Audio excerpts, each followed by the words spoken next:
Here we go, MJ Morning Show on a Thursday at 6:01. Yo, Froggy, good feedback from the last-minute seat-of-your-pants impression connection yesterday. I thought I'd point that out to you.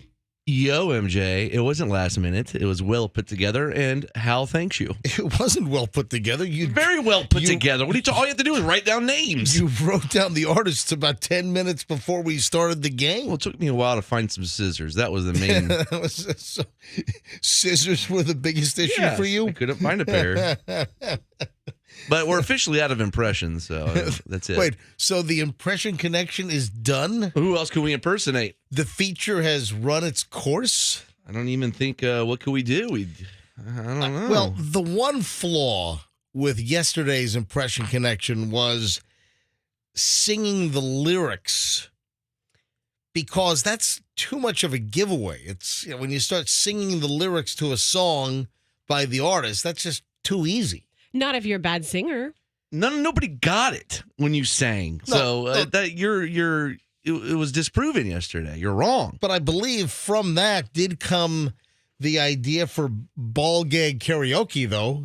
No, we came up with that earlier in the show. Do we have ball gags? Yeah, because we came up with ball gag karaoke because we were talking about doing the other game, which is crackhead karaoke, but adding the element of a big sticker on your face. And then we took it a step further and added the element of the ball gag karaoke. Mm-hmm. So, all right, well, we'll see. I'm looking forward to ball gag karaoke. I just don't. I can't be responsible for purchasing 5 ball gags at one time. That would make me feel very awkward. What do you got going on, sir? All right, for those that don't know what ball gag karaoke is. It's self-explanatory, really. It is. We get some ball gags like Pulp Fiction and the gimp down in the basement of the pawn shop, and you put the ball gag on. Or I guess the same thing could be just like in a movie if you're getting kidnapped or something, or you're a hostage. Hostage karaoke. And they stick a rag in your mouth. Why don't we just waterboard each other during it? Hey, rag in your mouth and duct tape. I think that's a possibility as well. A little bit of chloroform, not to the point that you're passed out, but just enough to make you a little wonky while you do it. Hostage karaoke, maybe? Abduction Roki. Yeah, I'm thinking hostage karaoke. That could be something. It's a terrible idea. I think we're degrading at this point. Hey, so Biden with another hot mic yesterday, but I'm kind of ticked off. Now, first of all, thank you to President Biden for coming to town. And he even got along with Governor DeSantis. They put the politics aside for a bit. We don't do much politics on the show, which is really a relief. I really kind of like that. So I need to point out, though, that Biden did come to Fort Myers and pledged federal help, with the hurricane cleanup. And again, I still am shocked when I see the damage. You see the utter devastation. When you see just block after block of wrecked homes, you see just buildings that were erased, where buildings once stood are just concrete pads or foundations or whatever you want to call it. It's just shocking to see the utter devastation. And with Biden coming to town, the feds were picking up the tab on 30 days of cleanup. So the federal government, for the cleanup, the amount of debris, where do you put all that debris? What dump is going to take all that debris? I would imagine you got to end up burning a lot of that stuff, but the amount of debris is just stunning. You can't even wrap your head around the amount of construction debris and just people's lives just in a heap. So the federal government was going to pay for 30 days of cleanup, 100%, and then Biden yesterday expanded that to 60 days. So the feds will pay for 60 days of cleanup at 100%, but it's going to have to go beyond that. But yesterday you had Biden speaking to the mayor of Fort Myers Beach, and you had all the cameras around, and they got the little microphones that are pointed, and Biden dropped the F-bomb. Biden's got a couple F-bombs that he's dropped over the years. I remember when Obamacare passed, he said something to Obama like, this is a big effing deal. So Biden likes to use the F-bomb. He's trying to be cool. Well, no, listen, a lot of people just use the F-bomb casually, where they may not professionally. I don't know if he was trying to be cool. Well, my one regret here is that the F-bomb was not louder and it didn't get picked up better. So, here's the audio. It's not the clearest, but, it got played everywhere. I mean, all the major networks, they brought this up on the nightly news shows last night. And, of course, cable news. So here he's just talking to the mayor of... No one. Yeah, goddamn right. and I can't argue with you, brother. And then what he said was, nobody F's with a Biden. So that's what he said. So ramble. Here we go. Listen. No one.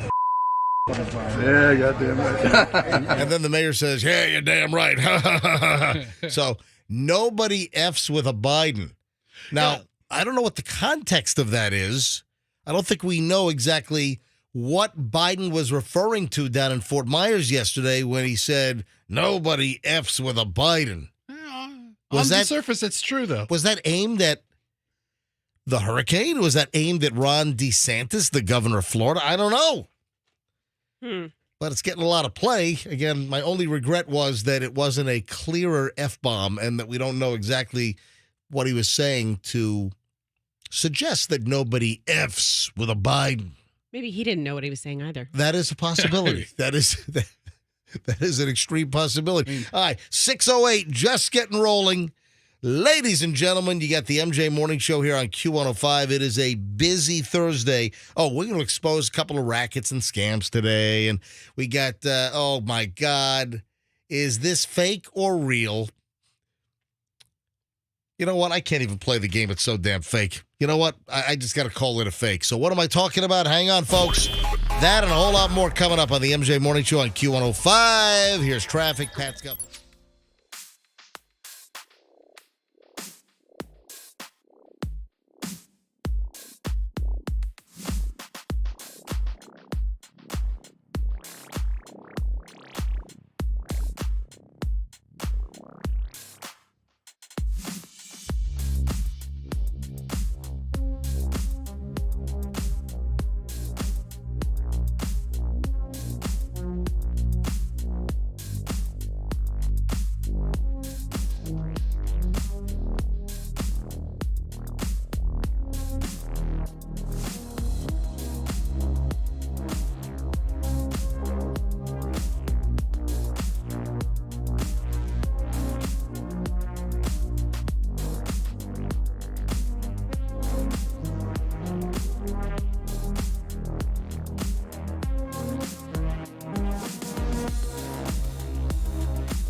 The MJ Morning Show on Q105. Did you guys see that crazy picture, like from the 1800s, where people are suggesting that the woman depicted in the painting is like a time traveler and she's using an iPhone as she strolls through a meadow? Have you seen this thing? Yeah, I saw this. It looked like some beautiful work of art painting. I've seen photographs before. It looks like some beautiful work of art painting. There's a video of a Charlie Chaplin movie release party, and there's a woman walking in front of the theater, and you can watch her walk, and she looks like she's holding a cell phone. Yeah, that's what I mean. I've seen videos before from like the 1930s or 1920s where it looks like people are talking on cell phones, but I've never seen a painting. Yeah, there are stories like this that have popped up over the years, and people want to suggest, oh yeah, that's a time traveler. They found the portal. They found the gate. Could have. They walked through and they went back in time and they brought something from present day back to past day. You're right. There was an image from like the 1930s, and I don't know if it was. So who said Charlie Chaplin?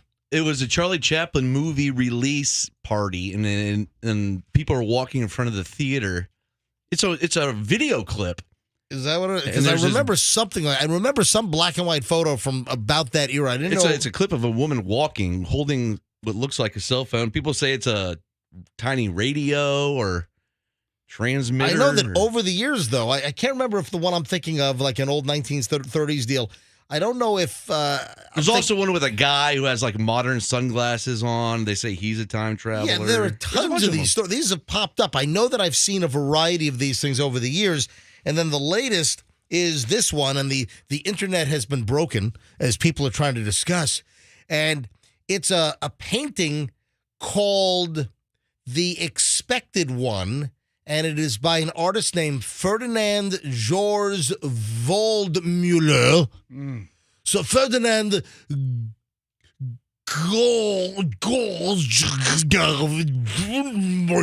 We believe you. I'm trying to do an authentic German pronunciation. If that's nailed it. If that's I think I did. I think you're like you're about to puke. Sounds like I'm about to hurl over here. Anyway, the painting is 162 years old. Hey, can you grab the story and put this on our website, Andrew, please? I love stuff like this. I believe it. So could she also just be holding a small cup or something? Yeah, I was trying to imagine if it was a book. But no, there's an explanation. I'm about to get to the explanation. I'm not going to leave this dangling like a mystery. So the answer is no. There's not a woman in an 1860 painting. That's when Abe Lincoln was president. 1860. No, there's not a woman. And we'll get this thing up on our website. If you haven't seen this, we'll get the story. We'll put it up on mjmorningshow.com. That's mjmorningshow.com. We'll put this up in the stories that we've mentioned on the MJ Morning Show. It's usually at the top. And sometimes it's right there. Sometimes you got to click the arrow to move the boxes over. Man, our website sucks. I mean, all right, I got to be honest. We got to redesign our website. But please visit it, mjmorningshow.com. Yeah, exactly. Yeah, go. Ignore the suckiness. No, I mean the content we put up there I think is good. It's just the layout and the template is. It is what it is. No, it shouldn't be what it is. We need to fix what it is. Yeah, are you going to spearhead that campaign? Honestly, seriously, we're stuck in a situation where they use a template and the template sucks. I like it. I'm just trying to get stuff that we put on the website to actually show up. Have we figured that out? Because there have been issues where we'll put stuff up on our website, and for 70% of the people, the item doesn't show up. And then for 30% of the people, items there. And did we decide if that's a caching issue? Like you have to clear out? I think it would be more like a cache issue, but not a cache. Yeah, cache is not. It would be cache. Caching issue. A caching issue, exactly. Not cache. Yes. But if you would like to go to a soiree, or if you would like to, what is it called where you do that little dance thing? Sachet. That's the one. I was thinking of that one. It's a ballet term. Yeah, sachet. Right? Yeah. Yeah. Anyway, back over to the internet thing, and we'll get this thing up. We'll put the link to the story so you can see the image. We'll get it up at mjmorningshow.com and stories we mentioned on the MJ Morning Show. Hopefully it'll be there. But no, the woman is not holding a cell phone. People are like, oh, yeah, she's holding an iPhone. Or, well, how do you know it's an iPhone? What if it's an Android? Yeah, you don't know. People were saying that look at the bottom of what she's holding with her two hands, and people are like, yeah, you can even see the lenses, on the back of the camera. Take a look. Zoom on in. You can see the lenses. I'm like, what are you talking about? Anyway, it is not an iPhone, or it's not a Samsung Galaxy Android phone. No. It's a StarTech, it looks like. It's not a StarTech. It's a Bible. It's a little mini Bible. Oh, come on. That's not true. Yeah. It's obviously a phone. But she's holding it like a phone. Yeah. Well, she is. She's kind of holding it like she's holding a smartphone. But no, she's strolling through the meadow. And according to art experts, she's holding a little prayer book. Not a Bible per se. But how do they know? She's holding a little prayer book.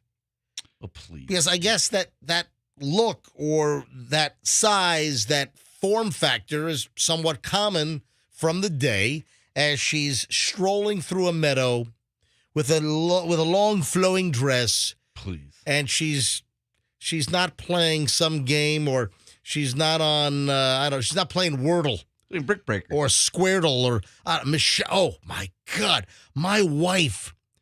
Wordle obviously took off. That got really big over the last 10 months or so. My wife is playing one now that has 890 words or something. It's ridiculous. She's going to be sharp as a tack. And Michelle is now over 700 words. I think she's like at 750, 740. How are you going to keep up with her mentally? Oh, my God. And it is tedious. The little chiclet squares with the letters in it. Yeah. These things are tiny. It's like, my God, somebody get me I got to call International Diamond Center. Got to call one of my sponsors here on the MJ Morning Show. Hey, can I borrow one of those jeweler's loops? Get a loop. Yeah, I need a jeweler's loop so I could see the letters on this thing. 8, and Michelle found a 20-word, a 20-letter word last night. She's like, "Hey, look what I just found." So I had to hit. She's really bored, huh? I had to hit pause on. No, they're all playing it. All her friends are playing it. But Michelle's mother is playing it. Michelle's sister is playing it. What's the name of it? Now I want to play it. I know. I don't. It's. Look up, do a Google search. Go to Google. So just to wrap up the painting, no, the lady's not holding an iPhone. The art experts are saying that she's holding a prayer book, and I guess it was somewhat common through the times. And anyway, the iPhone didn't come out until 2007. Can you believe that the iPhone's only been around for about 15 years? It seems like, about right. Seems like it's been around since 1816. She should have been walking in the field with the damn iPhone. Yeah. Oh, speaking of the iPhone, do you remember we did the story? And we'll get to this later on. I just want to plant a little seed. You remember Steve Jobs' daughter rolled out a big old diss? Bashing it. She bashed the iPhone 14. And listen, I'm not an iPhone person. I'm not in your little iPhone Apple cult over there. I don't have an iPhone. It's a fun cult. You should join. No, I'm an Android person, and I'm very happy with my Google Pixel 6 Pro. I think the battery life could be a little better. I don't always keep it on 5G because the 5G God, that was disgusting. Sucks the battery life. What's disgusting? You making that sound. Yeah, don't do that. I wasn't ready for that. That was the Yeah, the battery life getting sucked out of my Google Pixel. That was my brain being pulled out of my head via my ear. I love the phone. I love the camera, but I'm just saying that they need to work on the battery life, especially if you got the phone on 5G. I keep my phone on 4G because it extends the battery life, and what the hell do I need 5G for anyway, really? I mean, wherever I am, typically with my phone, I'm hooked up on Wi-Fi. Don't tell me you're one of those kooks who's afraid of 5G. No, I'm not. No, I just told you why my phone is not on 5G because it utilizes a lot more battery power, so I'm extending the life of my phone. Anyway, I don't have an iPhone. I've got an Android, and the bottom line is the lady's holding a damn prayer book. Oh, anyway, back to my wife's 800-word dealio. Go to Google. Okay. And type in 800-word puzzle. Oh my gosh. Yeah, just see if it comes up. It's like, I think it's Squirtle. Does that make sense? Oh no, we're just getting like conventional puzzle app. Oh, puzzle pieces. Yeah. Put on, why are you putting in GMA? What the hell? Because Google finishes it to the word game, and I get my search. GMA is Good Morning America. Jesus. What do you mean? Yeah, I type GMA, and Google knows I mean game, all right. and it finishes it. All right, type in 800-word, do Squirtle. Do SQUARDLE. Let me see if that is it. Because I'm telling you, she has been working on this thing for like a week. And I tell you, if you want the ultimate time waster, you know how businesses and bosses complain about employees wasting time? Do you know how many man hours are being wasted? Seriously, do you know how many employees across the country are blowing hours playing these app phone games with these word puzzles? Probably blown hours on social media too. Oh, it's out of control. I'm telling you. If my wife were actually working for a business, she would have taken him for a ride for about 300 hours right now. No question. Without a doubt. I think is it Squirtle? I don't know. I think it might be Squirtle. Hey, good news, folks. I've got the early pile of morons in the news coming up. And also, just a follow-up on Steve Jobs' daughter dissing the iPhone 14. And I thought this was very, very fascinating. So hang on. But first, though, we got the big, giant pile of redunculous, really good set of moron idiots today. So that'll be next here on the MJ Morning Show on Q105.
is 6:38.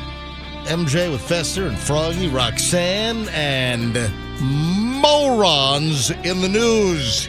Hey, I got one that I didn't get to last week. We were pretty jammed up, obviously, with the whole hurricane situation and the possibility of it coming right here to the Tampa Bay area, and then, unfortunate for the folks in Southwest Florida, whacking right into the Fort Myers area, Punta Gorda, Port Charlotte, Charlotte, Lee County, and then, of course, the effects in Sarasota County and Collier, as well as the inland counties like DeSoto and Hardee and Highlands and all. I mean, just a mess. And again, I still continue to have, I guess it's some guilt, because you look at what happened to the folks, just a couple hours south of us. I mean, it's just unbelievable. Anyway, I had this item. We just didn't get to it.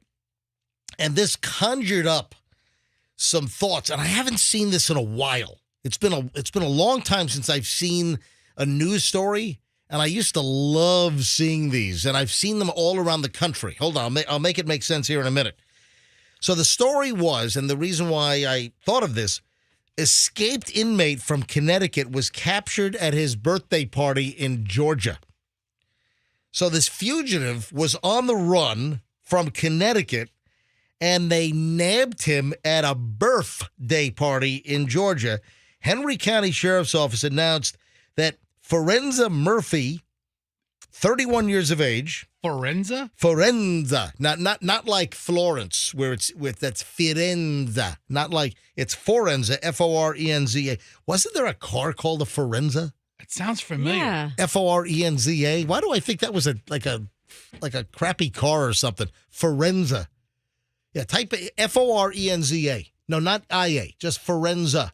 Forenza car. Maybe I'm wrong. I think you are. No, dude. You got Florenza, dude. Google corrects what you're looking for. How about you? You know what? What? It was a clothing brand. No, hold on. There was from the 80s. All right, there was a car called a Forenza, which was an Italian-style sedan wagon. It was hold on. This is Suzuki. Suzuki had a Forenza. Suzuki Forenza models. Yes, the 2008 Suzuki Forenza. See, I told you, Forenza. Sounds like an Italian curse word. Was that the car that we flipped over that belonged to that crazy web guy over on Gandy at our old radio station? No, he had a neon. Was that what that was? That was a neon. A white neon. White neon, you're right. Is that guy alive or dead? He's alive, I'm sure. Stop. Joey. Don't be sure. Joey, right? Wasn't his name Joey? Yeah. Would you want to bet money on it? Stop. Would you? Anyway, back over to the story. Deputies got a tip that this guy Murphy was at a family member's house celebrating his birthday. He was taken into custody at the home. Hey, happy birthday. If you make your way to Henry County, Georgia, we're going to get on your trail. And we won't stop until you're caught, according to Sheriff Reginald Scandrett. Yes, I'm Sheriff Reginald Scandrett. You don't come down here to Henry County, Georgia, and think that you're going to be a fugitive on the run from Connecticut. We're gonna come get you. That's exactly how the sheriff of Henry County. And just for the heck of it, I'm going to take my club here, my nightstick. I'm going to bash out your taillight. Well, what do we have here, son? Right on your Suzuki Forenza. Gonna write you a ticket for the broken taillight over here as well. So they arrest this guy. He flees Connecticut, right? He's a fugitive.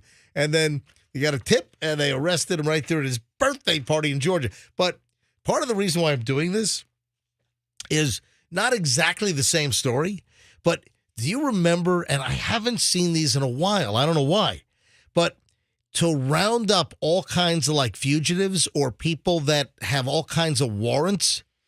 You remember those stories where the police department or sheriff's office, they would send out notices to like all of these like felons that they're trying to capture that have been on the run, and they'll send out it's like some kind of a mailer, and it's like, you've just won a free cruise, or congratulations, you won a big screen TV. You're one of 50 winners, and they'll have an address of like a conference room at some hotel. So the police departments, they'll rent a conference room at a Holiday Inn or a Comfort Inn or something, where typically you'd have, some kind of convention. So they'll put out this mailer, they'll mail it out, and it'll be aimed at all of these fugitives. So you have all these people that show up at a hotel thinking they're about to get a big prize. Hey, I've got great news for everybody. Or there's a big raffle and a drawing, and hey, you've won the TV set, and on site we're going to have a raffle for $1,000 or $5,000 cash. They'll have a whole table set up. I think I've even seen the little cranking bingo machine where they have the balls inside. I love the cruise idea because if you're a fugitive on the run, you're like, yeah, perfect. I'll go hide on a cruise ship. But I know that they've done cruises. I remember a big vacation package or a cruise. So all of these like fugitives from justice, they show up and like, oh man, I'm going to win a prize. So you got all these people. They set up the chairs. They got the tables set up and everything. And it's like really done up well. So all these bad dudes and women, they show up, they're sitting in the chair, and you might have all right, let's get started. And you got a guy comes out with a microphone and, hey, congratulations. And before you know it, all these like deputies and police officers, they come from all of the entrances and exits in the room. They surround the place, and then they're all placed under arrest for outstanding warrants or being a fugitive from justice. It's been a while since I've seen these, but I remember at least, a half a dozen stories just like this. So the greatest one of all time, I don't know if it was the late 70s or 80s. Yeah. New York City Police Department did a Meet the Yankees lunch with the mob. That's awesome. Meet the Yankees lunch. So they had like a hotel ballroom. So they had people were invited to meet the Yankees. And they invited all these low-level mobsters. This is a famous one. Yeah. I remember this And one. I saw Come meet Reggie Jackson like and Oscar Gamble. along those lines. I mean, I don't know. Meet the 1977 Mets. I'm sorry, Yankees. Yeah. Meet So- the 1977 Yankees. I saw a documentary of it years ago. All these Goombas are walking in here thinking, Yankees #1. They all go into Where's this. Yogi? So all the guys from guess Carmine couldn't be there. He's hanging like a piece of meat in the back of a meat truck. What's this fur coat? What is this? So they had a band. Yeah. Right? The band. And the band's name was Spock. Cop spelt backwards. Oh, Right, we're having fun with that. And they're rocking out and everybody's dancing and singing. They're showing footage of it. And the last song they played was I Fought the Law and the Law Won. Oh, that was the last song. And everybody's rocking. You see all these mobsters. I fought the law and the law. And then this is an arrest. This is a What, they just cut the music? Yep. Just music goes off. A record scratch? I'm glad everybody's having a good time. Listen, you're all under arrest. You're New York all City under Police. arrest. Oh. Morons in the news. Roll on. We need Grady Judd to do one of those. Yeah. I thought you wanted to introduce Morons in the news. What? Well, you just went, Morons in the news, rolls on. We need Grady Judd to do that. Yeah, no, I thought that's what you meant. I'm like, what? Announce Yeah. Morons in the news? No. We need The liner. Grady Judd to do one of those Stings. Yeah. one of those prize sting operations. Why don't we offer our services as low-level local celebrities? Yeah, there you go. With a local sheriff's office. Come meet the MJ Morning Show. That's great.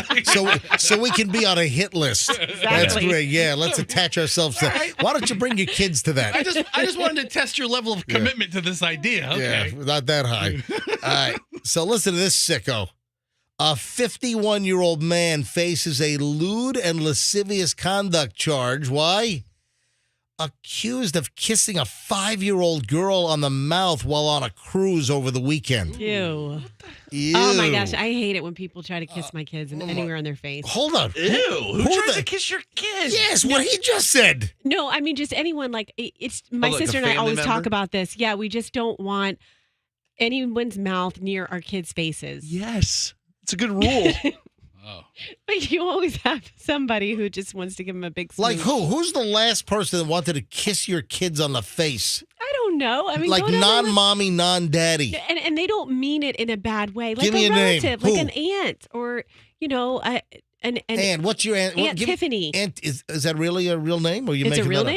name. So Aunt Tiffany wants to move in and get in your kids' Come here, face? Those are so sweetheart. cute. Give me a kiss. Yeah, it's not ill-intended, but we just don't. My sister and I hate that. What, do you call them out? Do you tell Tiffany, knock it off? First of all, Aunt Tiffany, how old is Aunt Tiffany?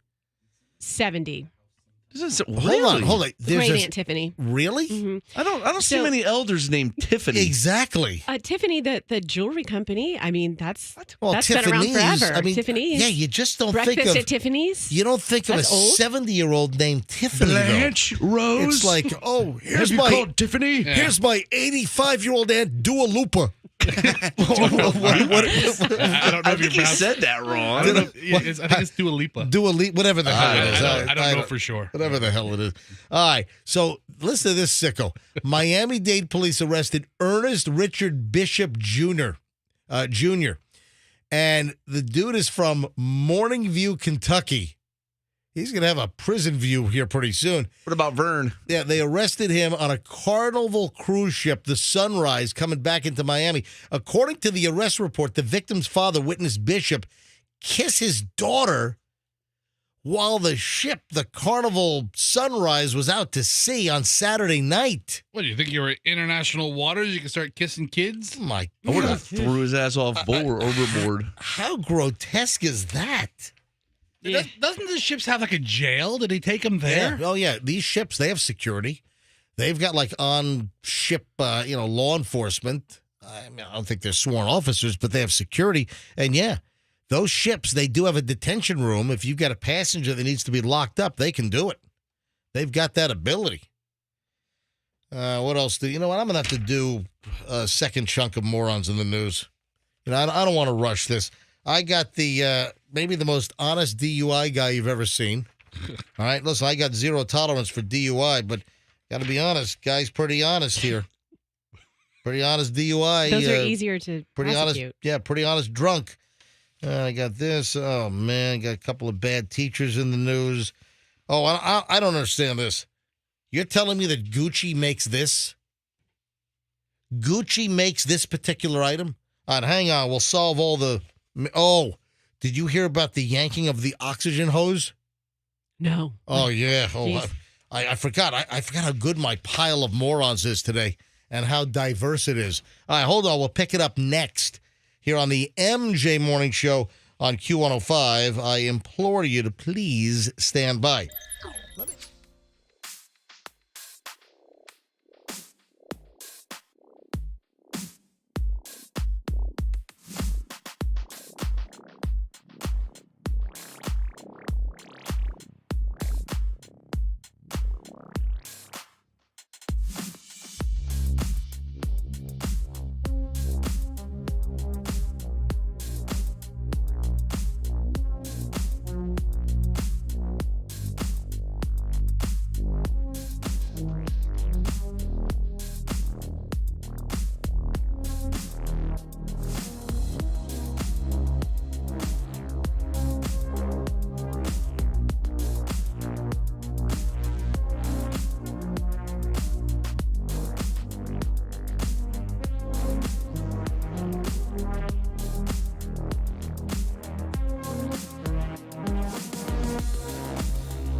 those guys is fixing the air conditioning. So we have an air conditioning company here. We have an elevator company here. We have like 10 workmen in the building this morning, and they were all here at 6 a.m. Man, they ought to just bulldoze this building and start again. I'm telling you. It's hot in here again today. And listen, I know we mentioned on the air earlier in the week that the air conditioning in the studio was all busted. And then an email went out, and it seemed like it was aimed toward us, that we touched the air conditioning units and we caused them to freeze up and break. And we touched Unit 17, and it caused Unit 18 to freeze up and, I don't know, break. I have no idea. I have no idea where the controls are for Unit 17 and 18. Was that aimed toward us? Do we know? Were they passively trying to blame us in a company email? I don't know. And then the elevator's been broken, and they've been working on this little dinky elevator, and it's only a 2-story building. It's not like this is a huge building, but everyone told me when we first started this show, and yesterday was our 2-year anniversary. Ladies and gentlemen, happy birthday to us. This was the 2nd birthday or anniversary of the rebirth of the MJ Morning Show. Who are all these people walking by? Hey, guys, hang on a minute. Hey, yeah, go get them. Are they what are you doing? I want to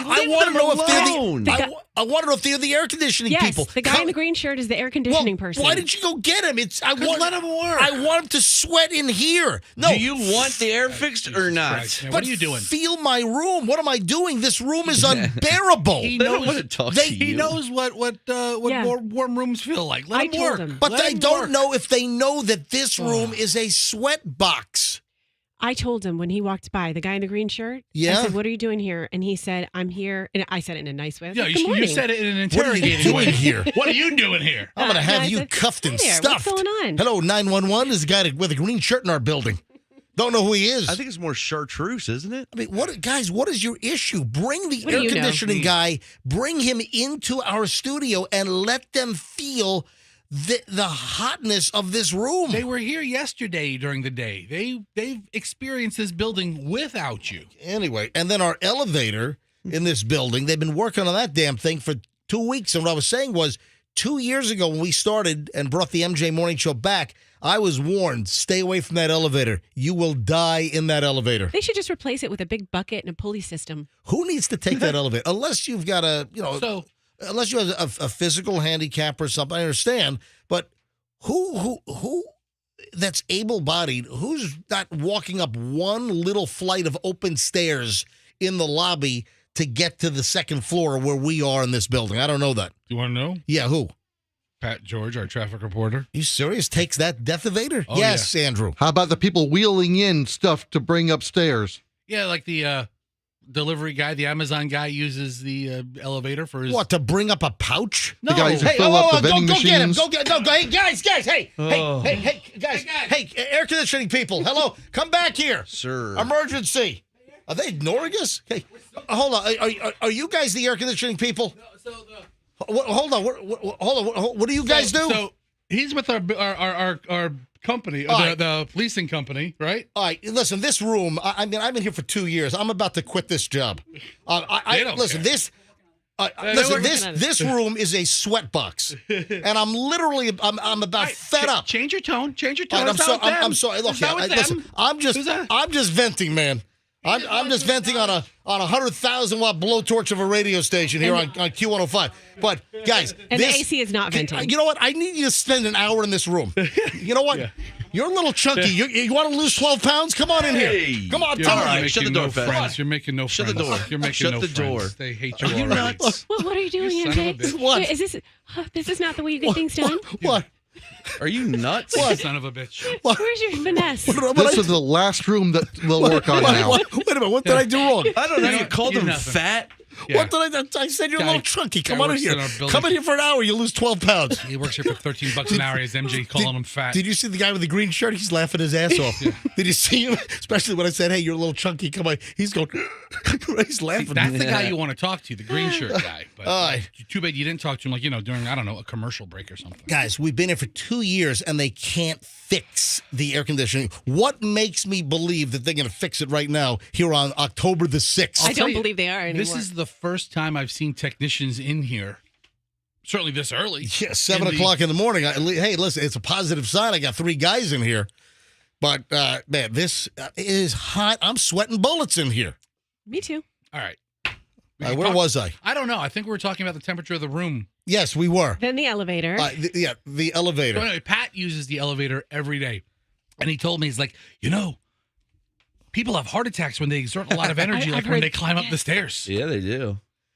It's true. That was it. That's what he said. Are traffic guys worried about having a heart attack? I think I even commented to him one day. I was like, who uses a one-flight elevator? And he's like, oh, I use it every day. I was like, you really? He's like, oh, yeah. 7:07 at the MJ Morning Show. Listen, folks, thanks for bearing with us because we've got to bear this room, which is, I can't believe we're cranking out even halfway decent radio with the fact that this place is like a bullet sweating sauna in here. I assure you right now it's just barely halfway. All right. Anyway, so back to the early morons in the news. I did say I deplore drunk drivers. I've got zero tolerance for drunk drivers. However, I got to give this dude a little bit of credit for being at least honest with his disgusting DUI behavior. A drunk driver up in Sumter County. This is, you know what this is? Is it the Villages? Ladies and gentlemen, it's one of our Villages stories. Florida's friendliest hometown. Hey, does anyone know Richard Robert Vaiskauskas? Who doesn't? I mean, yeah, he's really popular. How do you pronounce this? Vaicekauskaskas. I think that's Vaiskauskas. You would know if you knew. Vaiskauskas. Anyway, this drunk driving suspect with a completely empty bottle of vodka in his car told the Sumter County Sheriff's deputies that had the encounter with this guy, quote, I'm hammered. All right, not funny. But at least I give him credit for the honesty here.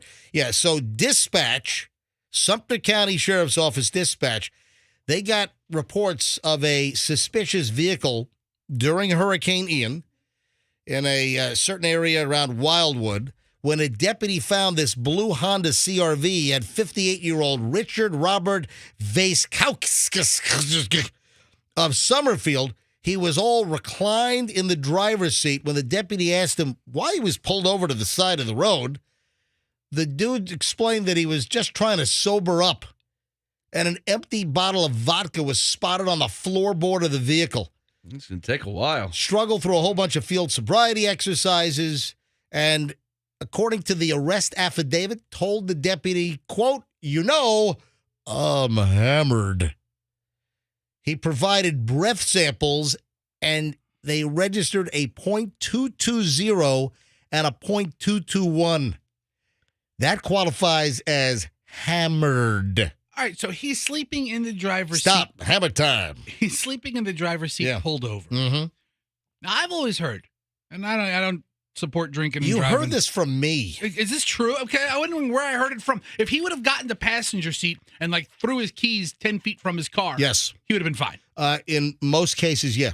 My wife used to be a prosecutor with the Hillsborough County State Attorney's Office, and that's something. If you're in control of the vehicle, you can have a DUI. You could be in a parking lot. You could be sitting in front of big lots, whatever. Sitting in a Wawa, Circle K parking lot. If you're in control of the car, if you have the keys, you're in the car, that's DUI time. But if you're in the car, and let's say you threw your keys or you moved your keys 22 feet away underneath a tree under a rock shaped like New Jersey, that whole different ballgame. Because technically you're not in control of the vehicle. Could you get maybe a drunk in public? Yeah, but a whole lot better than getting a DUI. I told you about that time we saw a DUI where a guy just completely ran into this van when he was making a left turn, swiped it, but hit it, and then we followed him to his house. Oh, that sounds safe. Yeah, and did you have your 5-year-old kid get out? No, this is this is 10 years ago. And so then when we got to his house, I was on the phone with 911, and we told them everything that we saw. And the guy gets out of his car, he's so drunk, looks at the damage on his own car, kind of shrugs. We're filming all of it. Yeah. Walks in his house and shut the door. Yep. We actually said to him, "Hey, buddy, saw you hit those people back there?"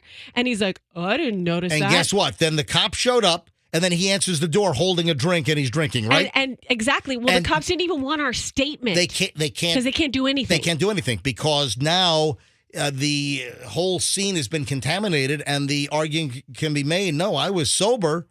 I just started drinking when I got home. Yep. Yeah. Hey, there's a famous radio person in this town that did that years ago. And Michelle said, hey, legally, that was a smart move. Shouldn't have been drunk driving or shouldn't have been driving under the influence, but doing what they did from a legal defense standpoint, pretty good shady move, actually. So, hey, I would imagine they could have gotten him for, like, leaving the scene of an accident if he smashed or sideswiped a vehicle. Something. I'll take that charge over a DUI. Yeah. There you go. What is this? New Jersey teacher charged with criminal sexual contact checked into a hotel with a student. Oh my God. High school social studies teacher checked into a hotel with a 17-year-old student. They've had an ongoing romantic relationship. Oh, it's love. Joseph A. Scalfaro, who will turn 48 this Christmas. Merry Christmas. Also regularly kissed the student in his classroom at Atlantic City High School. Picked her up at her home, took her to local parks.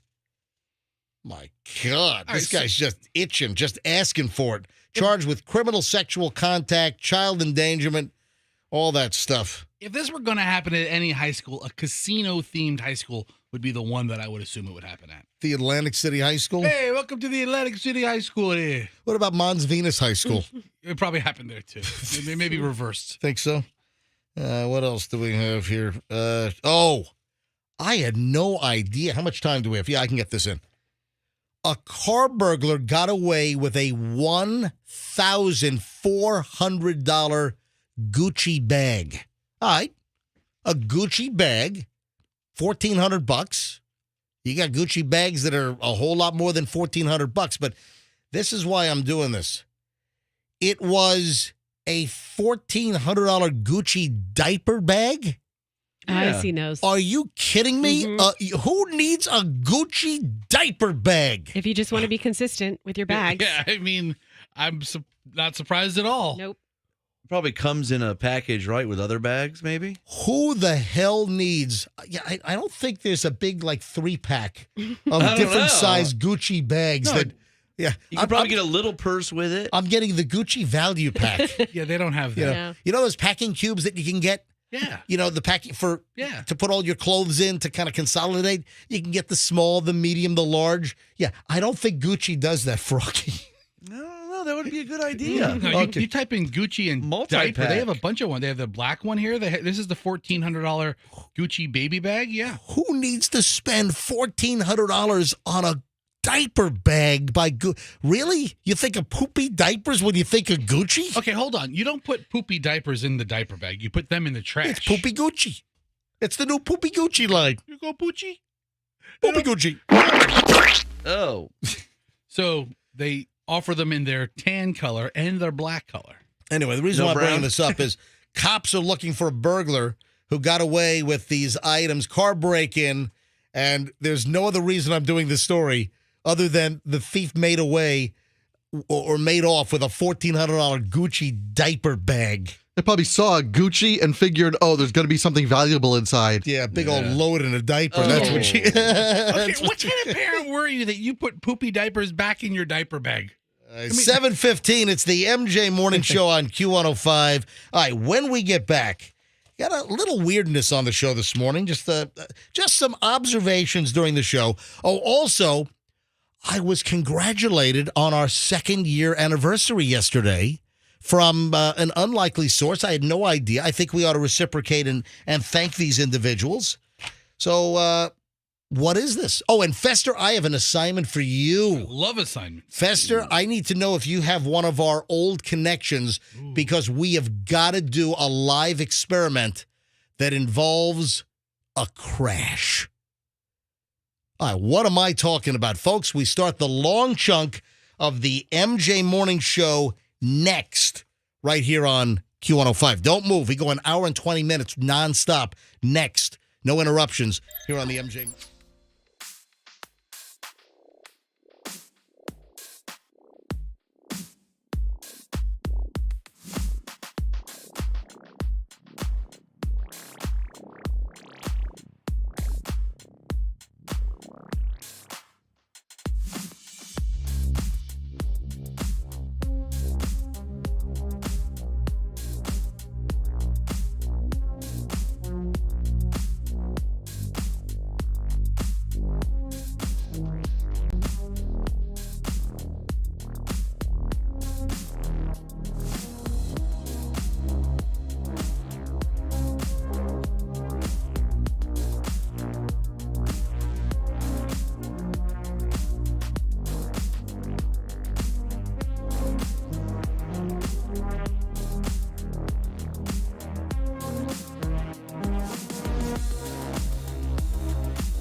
Jay with Roxanne and Fester and Froggy, Andrew the producer.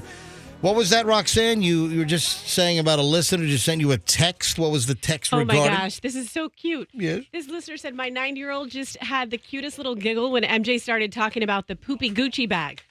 The poopy Gucci bag. That's right. So just a little while ago, we were talking about some car break-in, and I wouldn't typically do a story about some car break-in, except inside the car, an item that was stolen was a $1,400 Gucci diaper bag. And I want to know who the hell needs a designer Gucci $1,400 diaper bag.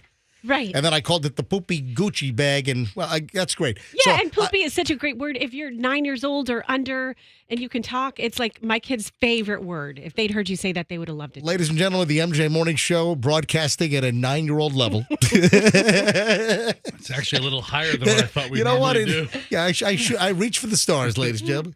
Keep your feet on the ground and keep reaching for the stars. My oldest is 11. Yesterday he said, the show was a little immature today, Dad. Did he really? Can you really? Hey, so my daughter Chloe just sends me a message on WhatsApp. Good morning, Dad. Could you please put some money into my checking account so that I can get cash out of the ATM? What? Oh, boy, we put a bunch of money. Where's all this money going? Listen, What? A pub? I'm thinking, listen, she's in Scotland right now. Maybe it's... you still owe her money for posting a photo online that she didn't like. So you're going to be paying for that for a while. Whoa, what do you mean? She ended up liking it in the end. She did. Hang on a sec. Do I have to dial a 1 to dial internationally on this thing? Because I don't know if we have international service. No, on we this did. phone. We've already called her on this thing. We've already called her. Yeah, but I can't remember if I have to dial a 1 before I do the 44. Chloe doesn't have her typical usual Florida number because that's going to be expensive. So she got a little SIM card. So she's got this UK number. Hang on one sec. Let me try to call her over in Scotland.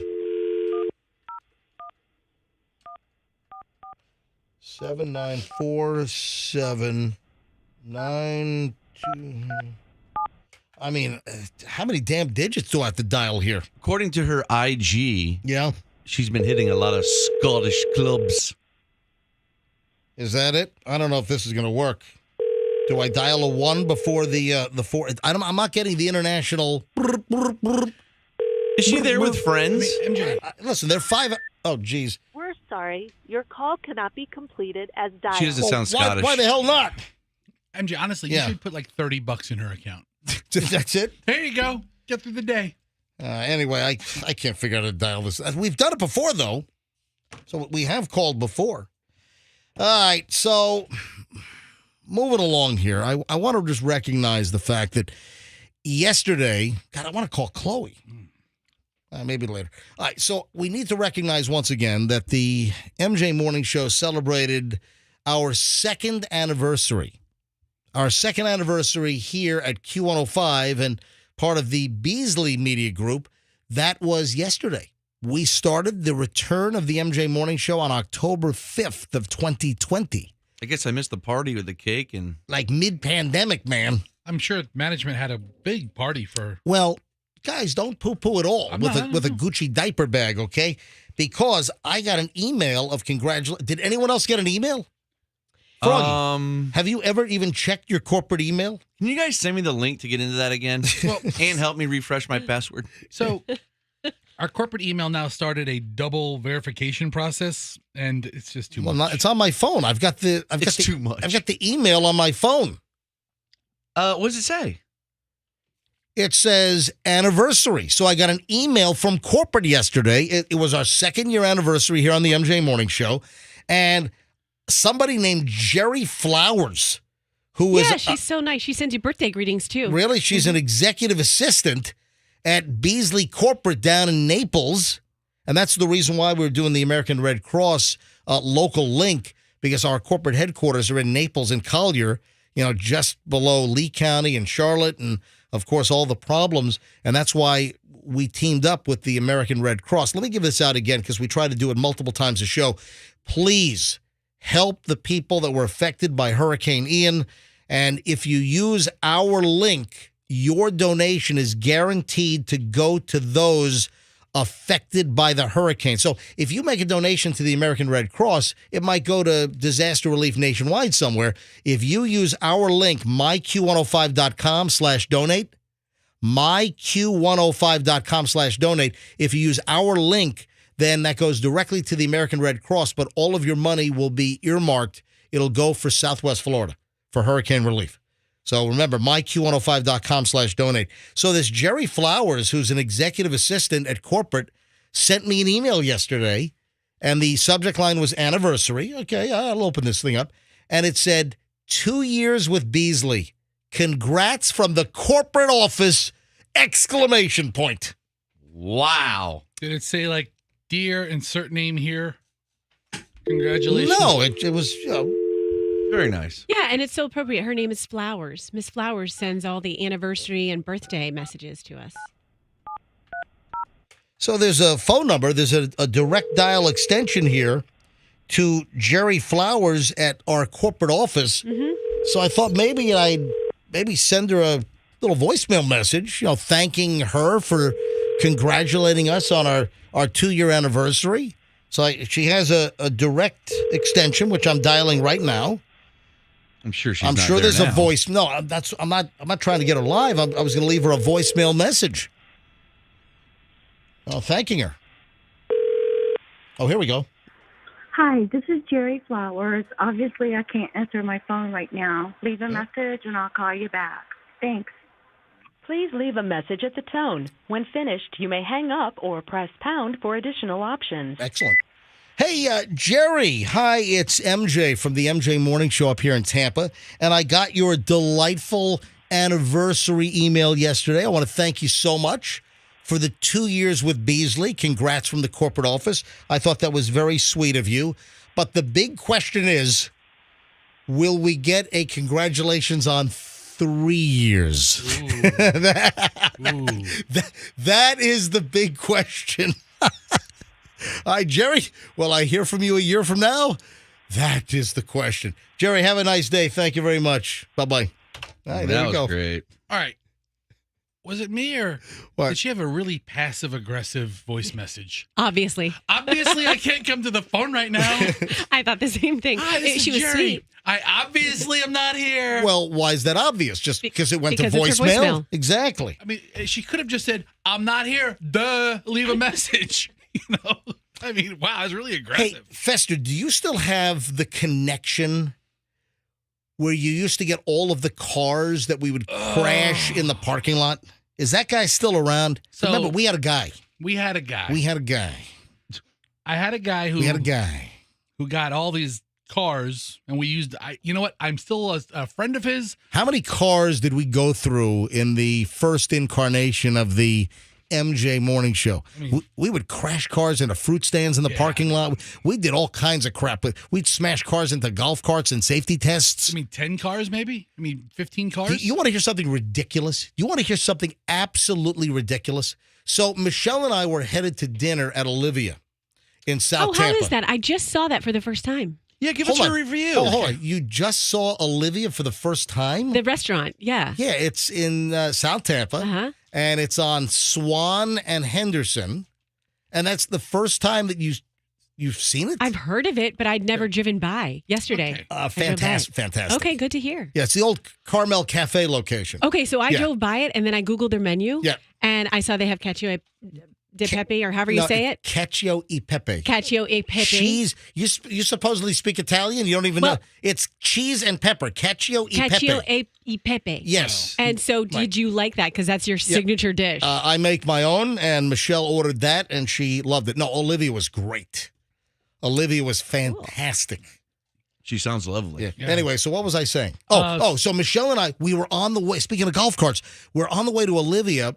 We went to dinner last Saturday night, and we're driving down Swan. We're going, I guess that's eastbound or so, and we just passed the Trader Joe's, which again, how the hell did that Trader Joe's get a permit? How did they get a permit to build there?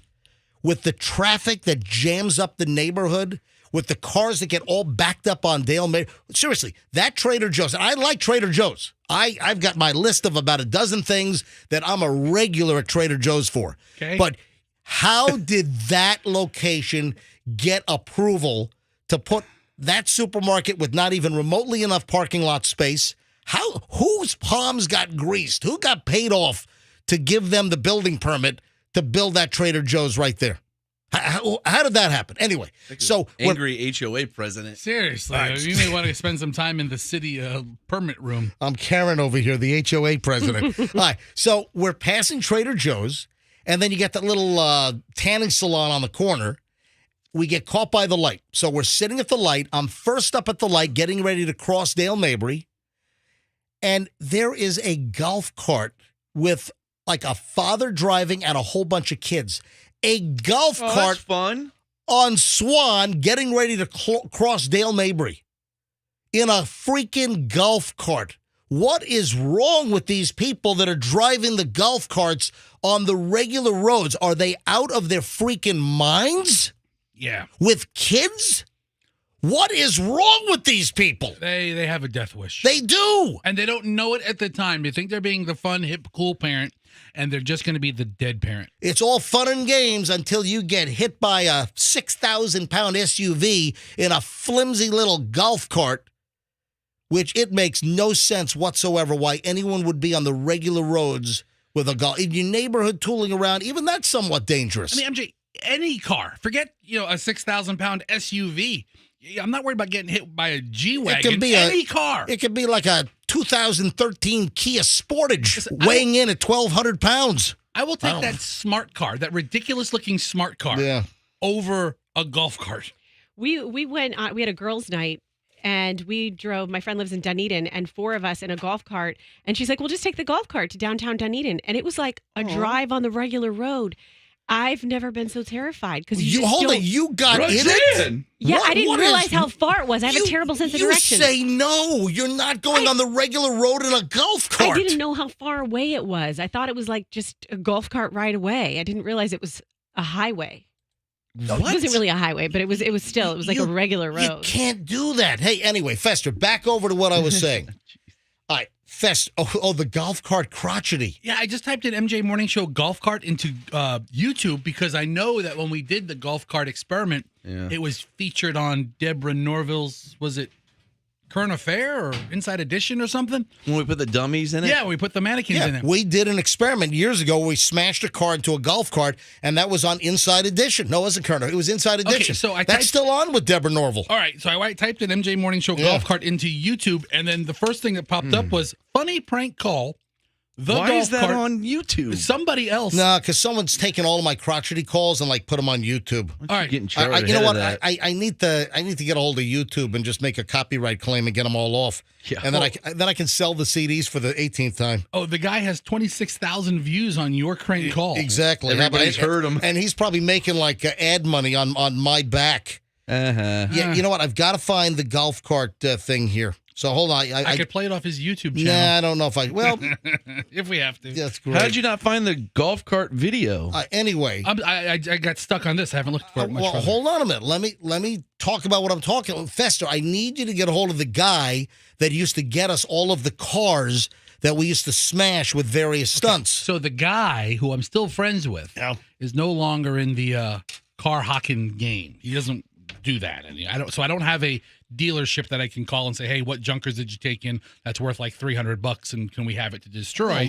Well, we need that connection. I would like to have another connection like that. The problem is 2 problems. One, the price of used cars, as you know, has gone through the roof. So the car that was worth, $500 a couple of years ago is now able to be sold for a reasonable amount of money.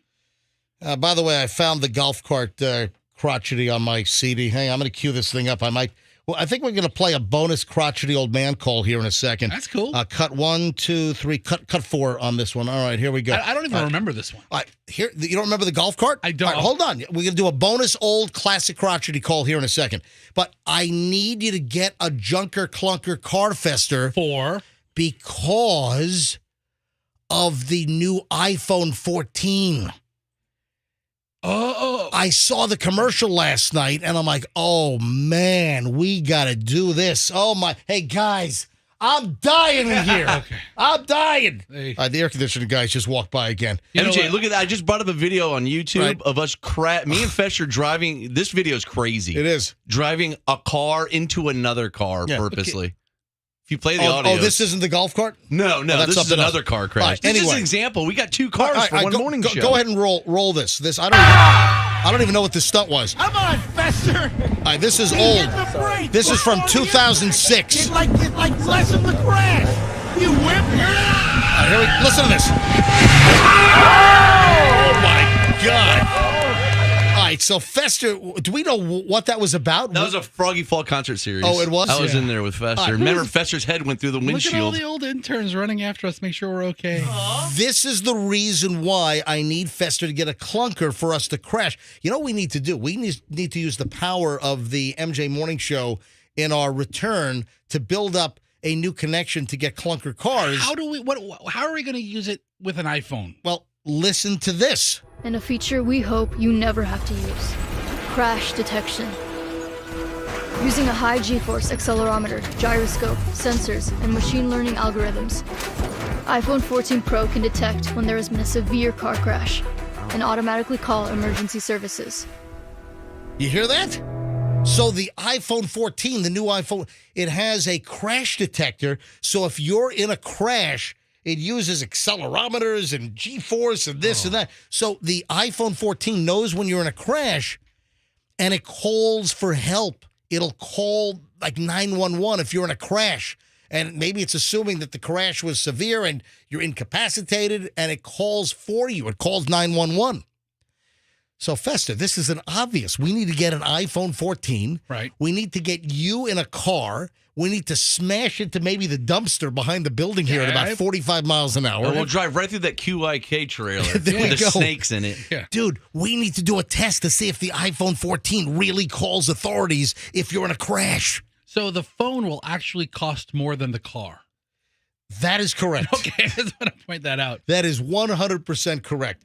All right, so work on that. Get a car, and we need an iPhone 14. Yeah, get a car and an iPhone. All right, and Sounds easy. And we need to do a live on-air test. We need to smash the car and see if it really calls authorities.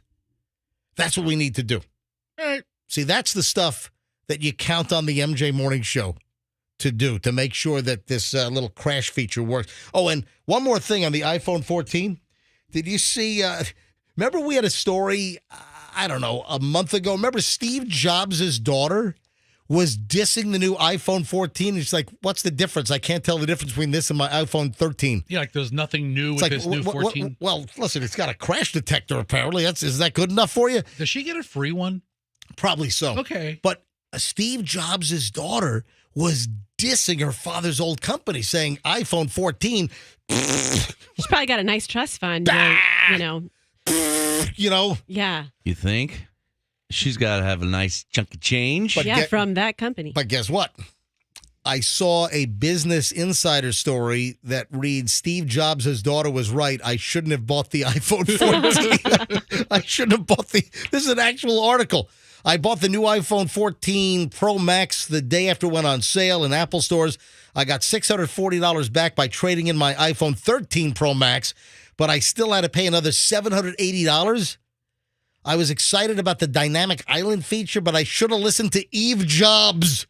I should have listened to Steve Jobs' daughter about why you need an iPhone 14 for. There's no difference between that and the 13. Eve knows, man. Yeah, anyway, this is like a 3-page story that Steve Jobs' daughter was right. Was she like 14 years old or something? Whatever the story was. All right, hey, before I get into the name change, we got to talk about the name change. Is it my name I want to change? What is the name change that we must talk about? And I'm telling you, this is going to jam up the phone lines. The name change story in just a minute. But first, I'll tell you what. At 7:43, ladies and gentlemen, a classic crotchety old man call. Speaking of golf carts, it's the golf cart.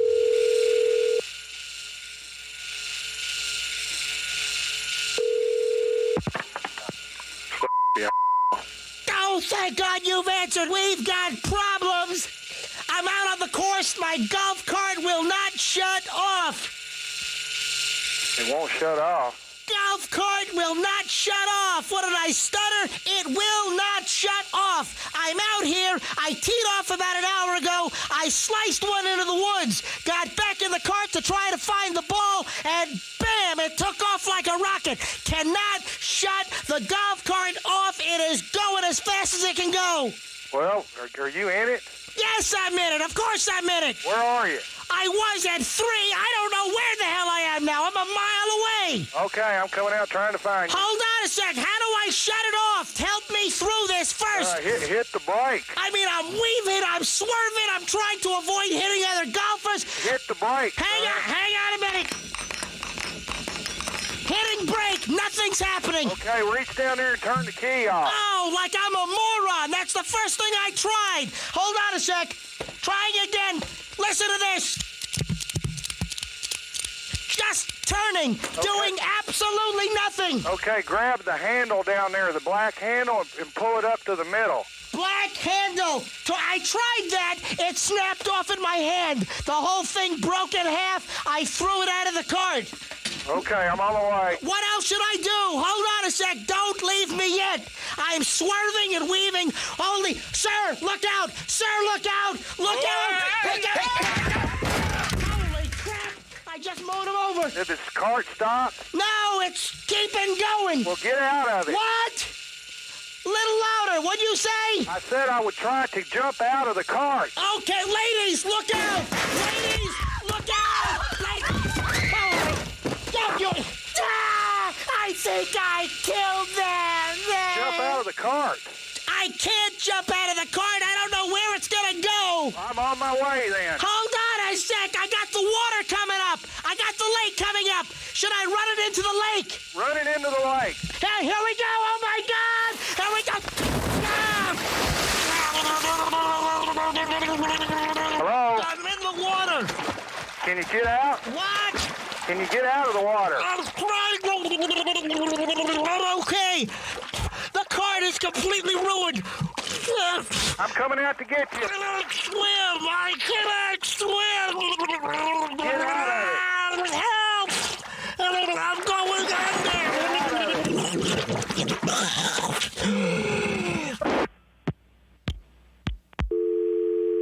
Never called that guy back. That is horrific. They drained the. I love those. They probably drained the lake. They probably had like scuba divers in there looking for the golf cart with the guy. Do you hear me like gurgling on water? I love the gurgly sound effects. I had cups of water. I had those styrofoam coffee cups, the white little cups filled with water. I drenched the console in the old studio back on Gandhi when I was making that. Because I was drinking water and making the and I had like a little bucket to try to like dribble the water into, but still I had water. I thought I was going to short out the control console that I was recording on. But that's a classic crotchety. All right, moving on to the name change. The Backstreet Boys. Who can name the Backstreet Boys? I can. All right, Froggy, go ahead and name the Backstreet Boys. Hold on, let me give you the thinking music here. All right, so Froggy and there are 5 of them, right? Yes. Name the Backstreet Boys. Well, we've got the lovely Nick Carter. That's one.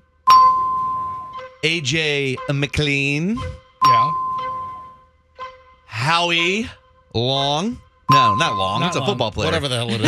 Howie. Just some Howie. Kevin with the eyebrows. I have no idea. I don't get far past behind. And Jordan?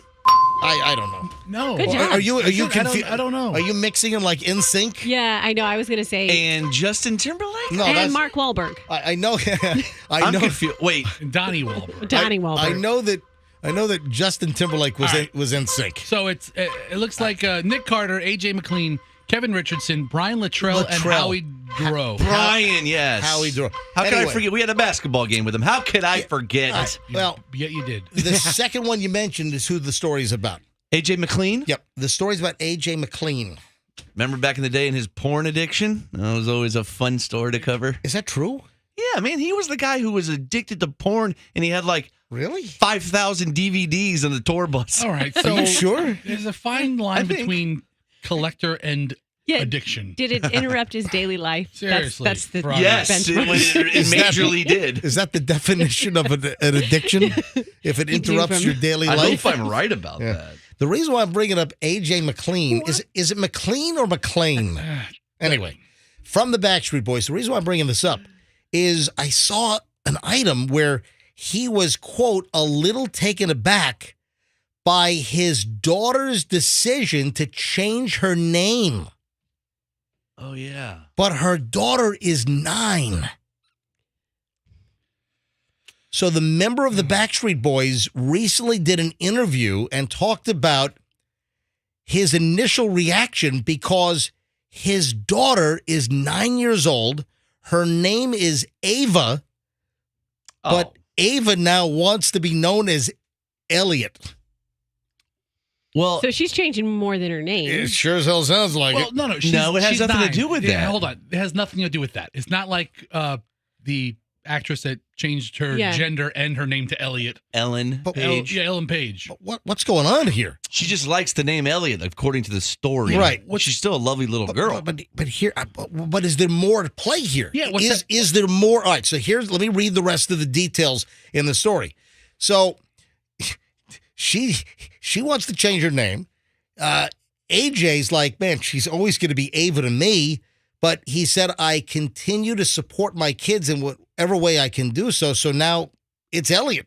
So McLean, 44 years old now, noted that he and his wife, Rochelle McLean, have yet to legally change their oldest daughter's name. I don't know if that is going to happen, but nothing with the choice, nothing had to do with pronouns or gender identity. She may wake up tomorrow and say, I'm Ava again. So what's the story here? I mean, if your 9-year-old kid is named Ava and suddenly wants to be called Elliot.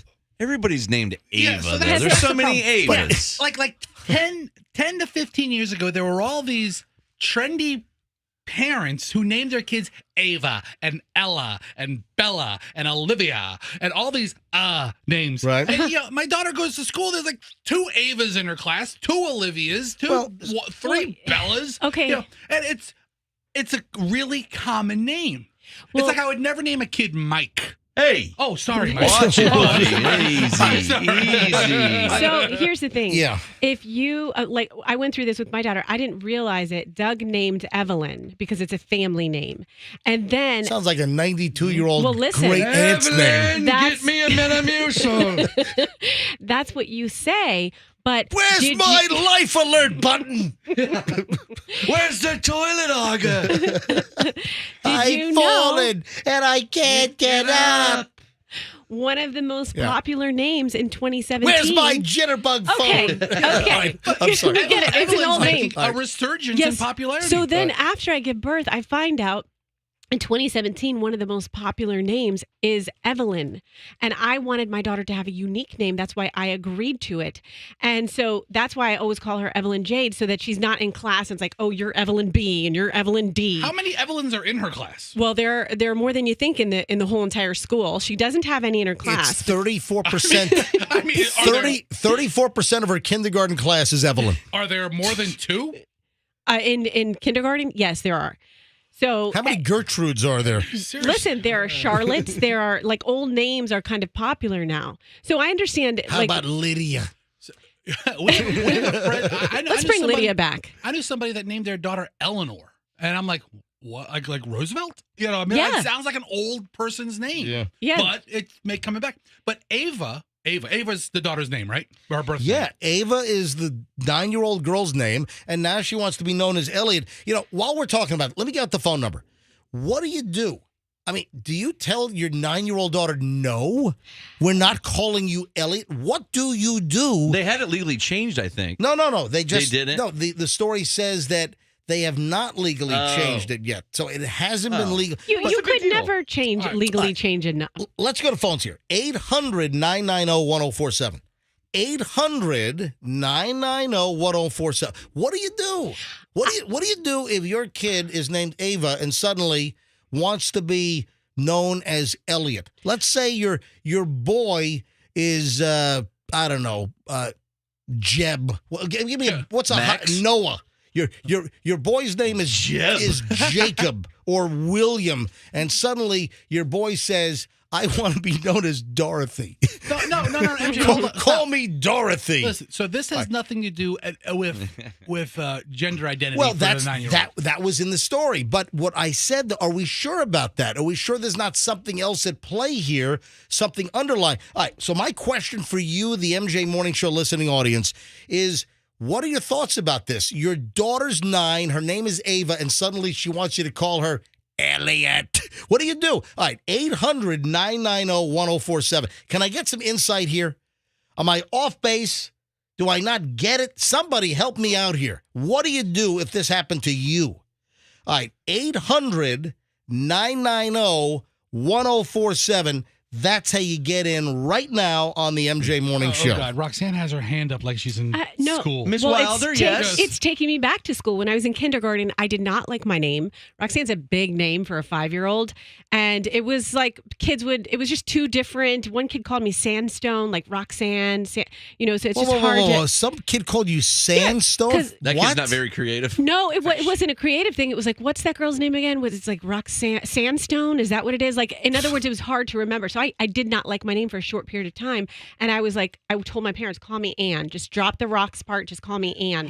And my mom would not do it. She refused because she loves my name. She named me. And my dad entertained me for like 2 days. And then I got over it. So I think you just like entertain kids, but they're not really going to take them down to Sandstone. That's a great name. Sandstone. Roxanne Sandstone here, broadcasting live from the OJ Buddy Show studio. My youngest son wants me to call him the Ultimate Warrior. I'm not going to do it. All right, so I pulled up the top names for girls in the 2010s. Look at the phones. They're loaded. Hold on. I'm going to phones in a minute. I mean, how many Emmas are there? Olivia's, Sophia's, Isabella's. You know how many people have a daughter? My daughter's Izzy. Ava's number 5 on the number list. 5. And then look at number 13. Number 13 is Evelyn. Yeah, Amelia, Elizabeth, Madison, Charlotte. How many Madisons are there? How many Charlottes are? Emily's. Hey, Chloe, my daughter Chloe. She's number 15 on the list. So if you're one of, 6 Avas in your school, you may want to just identify as somebody. Lola May. Or go by your middle name or package them. Let's go to phones. 800-990-1047. First in on this was Debbie in Lakeland. Hey, Debbie, you're on the MJ Morning Show. What do you do here? Well, I'm agree that you don't entertain children. 9-year-old children don't know what's best for them. And if she wants to be called Elliot, if my child, I'd just call her by her name, her real name. You don't get to just change your name. Well, especially growing up, my name was Debbie Smith. So how many Debbie Smiths do you think I went to school with? 3. Right, tell them. Yeah. I mean, a thing or two about awful names, Debbie. As I got older, people would say, what's your name? I'd say Debbie Smith, and they go, yeah, right, I'm John Doe. That's clever. Yeah. Debbie, thanks for the call. Yeah. Let's grab Joe in Spring Hill. Joe, you're on the MJ Morning Show. Hang on a minute. I picked the wrong you'd think Debbie would be more sympathetic. I mean, she grew up with a very plain name also. Joe's in Spring Hill. Hey, Joe. Good morning. I mean, I don't kind of agree with the first lady, but I mean, if they want to use it as a nickname, I mean, I'd say use it as a nickname, but not change your name, How does a girl named how does a girl named Ava come up with Elliot? I mean, there'd be a cartoon she watched or a movie or something, E.T. If you don't know the name Elliot to be a boy's name, it's a cute name. Ellie is a girl's name. Ellie, Elliot. I could see how she can make that jump. Hey, Joe, thanks for the call. Have a great day. Let me grab Braylon in Tampa. Hey, Braylon, you're on the MJ Morning Show. Hi. Good morning. I don't really think that people should be, if she wants to use her nickname, she can do that, but, I don't think people should just be, doing that, You can't change everything. Good point. Yeah. So a 9-year-old girl maybe doesn't know what's good, what's bad, what's right, what's wrong, and for a 9-year-old just to say, I'm now Elliot, you wouldn't entertain that? You would say, nope, you're Ava. Yes, I would. I would just call them by their real name. Yep. Bye. Hey, Braylon, how many kids do you have? Well, I'm here with my dad right now, So. Wait. How old are you, Braylon? Braylon, how old are you? I'm 14. Oh, my Braylon, you sounded like you were in your 20s. Listen, thanks for calling, Braylon. Has anybody in your school just came to the school? I'm glad that Braylon at 14 doesn't have any kids. Let me just point that out. That's a good thing, Let Braylon. me take a second here. In your classes, has anybody come back from summer vacation? It's like, hey, call me Jeff, or something different? Yes, I had a friend who did that, and Was it a he or a she? it was a female. Okay, and the female's name was what? Emily. Oh, so Emily came back, and it was known as what? She changed because he wanted to change their name to Ash. Ash. But it's Ash is a more unique name than Emily right now. I mean, Ashley's kind of worn out. But. She wanted to be non-binary. So. Oh, I got you. And Braylon, you've got a very nice, unique name. Have you ever wanted to change your name? Have you always liked your name Braylon? I've always liked my name Braylon. Good for you. I love it. Because it's a nice name. It is. It is. Anyway, hey, Braylon, tell your dad we said hi. And, hey, is Dad listening? Is Dad on? Right here. Hey, morning, everybody. How are you? Hey, Dad, what's your first name? My name is Brian. Hey, so, Brian, did you or your wife come up with Braylon? Yeah, it's interesting. We went through the old Social Security names online, and we tried to find not the least unique, the most unique, but some of the more unique names. So we decided Braylon sounded great. Braden would have not gone with our last name because we have a lot of D's in our last name. Yep. But Braylon, we sounded a little bit softer, and it sounded different. No, it's great. I think it was an awesome pick, and it sounds like you have a delightful daughter. All right, guys, have a great day at school, Braylon.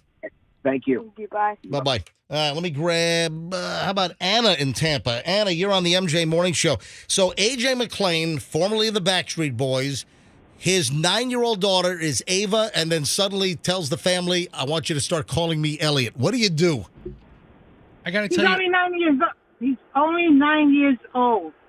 He's got to grow thick skin. My name is Anna. I grew up with that song, Anna Banana plays the piano. She can play. There's a Star Spangled Banner. Yeah. Anna, Banana, Fofana, Fee-Fi, That's a different one. Fofana. Yeah. How about, Chuck? Mm-hmm. Listen, I never heard this. Yeah. I never heard the Anna Banana. Yeah, but you know what? I grew a thick skin. It bothered me. I hated my name. But thank God my parents didn't give into it because you have to grow a thick skin. I mean, this is going to pass. This kid will just get over it. They can't, at 9 years old, you can't just give in to these kids because they're going to want a lot of more different things. Yeah, what's next? If Ava suddenly wants to be called Elliot, what's next? He's 9 years old. Yeah. The parent needs to be a parent. I think you're right. I side with you and the other callers. Hey, quickly, before we go back to phones, let me give out the Rock the Cash Box keyword right now. This hour's word is exclusive. That's EXCLUSIVE. Text the word exclusive. The nationwide text line is 45911. So text the word exclusive nationwide to 45911 before quarter after, that's 8:15, for a shot at $1,000 cash, or you can enter it on the Q105 app or at myq105.com. Good luck. Eddie is in Tampa. Hello, Eddie. You're on the MJ Morning Show on Q105. What do you do with this name change thing? Listen, guys, I'm an 80s kid. So when I was 9, 10 years old, I wanted my name to be Megatron. It's a little different. Figured when I walked at school and they had to call my name in front of everybody, it would just say Megatron. That would have been awesome. Yeah, that would have been awesome. I was 9, 10 years old. Yeah. There's no way my mom is letting me change my name to Megatron. What do I know? Okay, all right. You can see a real age gap in the way people feel and the way this 9-year-old feels. But listen, the bulk of our callers are on the same page here. That at a 9-year-old kid's stage in life, I don't think you cave in and say, okay, you're now Elliot. No. All right. Also, nobody's also addressing the anguish that the 9-year-old feels that's driving her to a name change. I don't know. Miriam is in Tampa. Hello. We got a whole spate of Tampa calls here. Miriam, you're on the MJ Morning Show on Q105. Hi. So glad you guys are back, by the way. I think she got the name off of Scrubs. I used to love the show Scrubs, and Elliot was a cool name. The girl's name on. Yeah, that's what. That's right. Elliot was a girl's name on Scrubs. Yeah, that's right. On NBC on the sitcom. Elliot Reed, Andrew is telling me, was. Yep.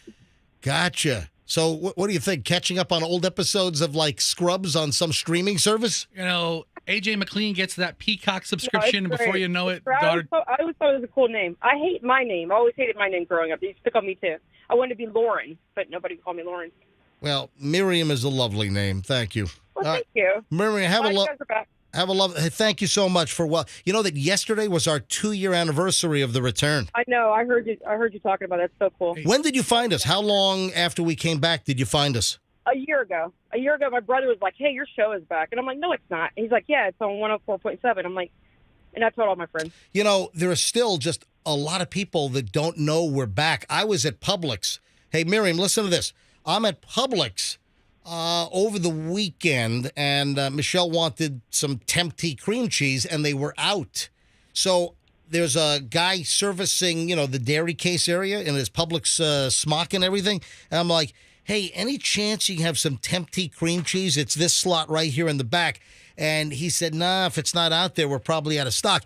And then as I'm talking to him, a woman walks by, one of the managers, I don't know her name, and she says, hey, you can scan the case and see if there's inventory at any other Publix location. So uses the scanner device. He goes to the shelf label and scans the barcode, and then inventory comes up as 0 at all of the nearby Publixes.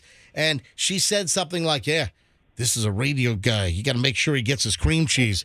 And so I say, hey, so you listen to the program, you listen to the MJ Morning Show. He said, yeah, I used to love your show. And I said, hey, we're back, right? And she's like, what do you mean? She did not know. This is Saturday. She did.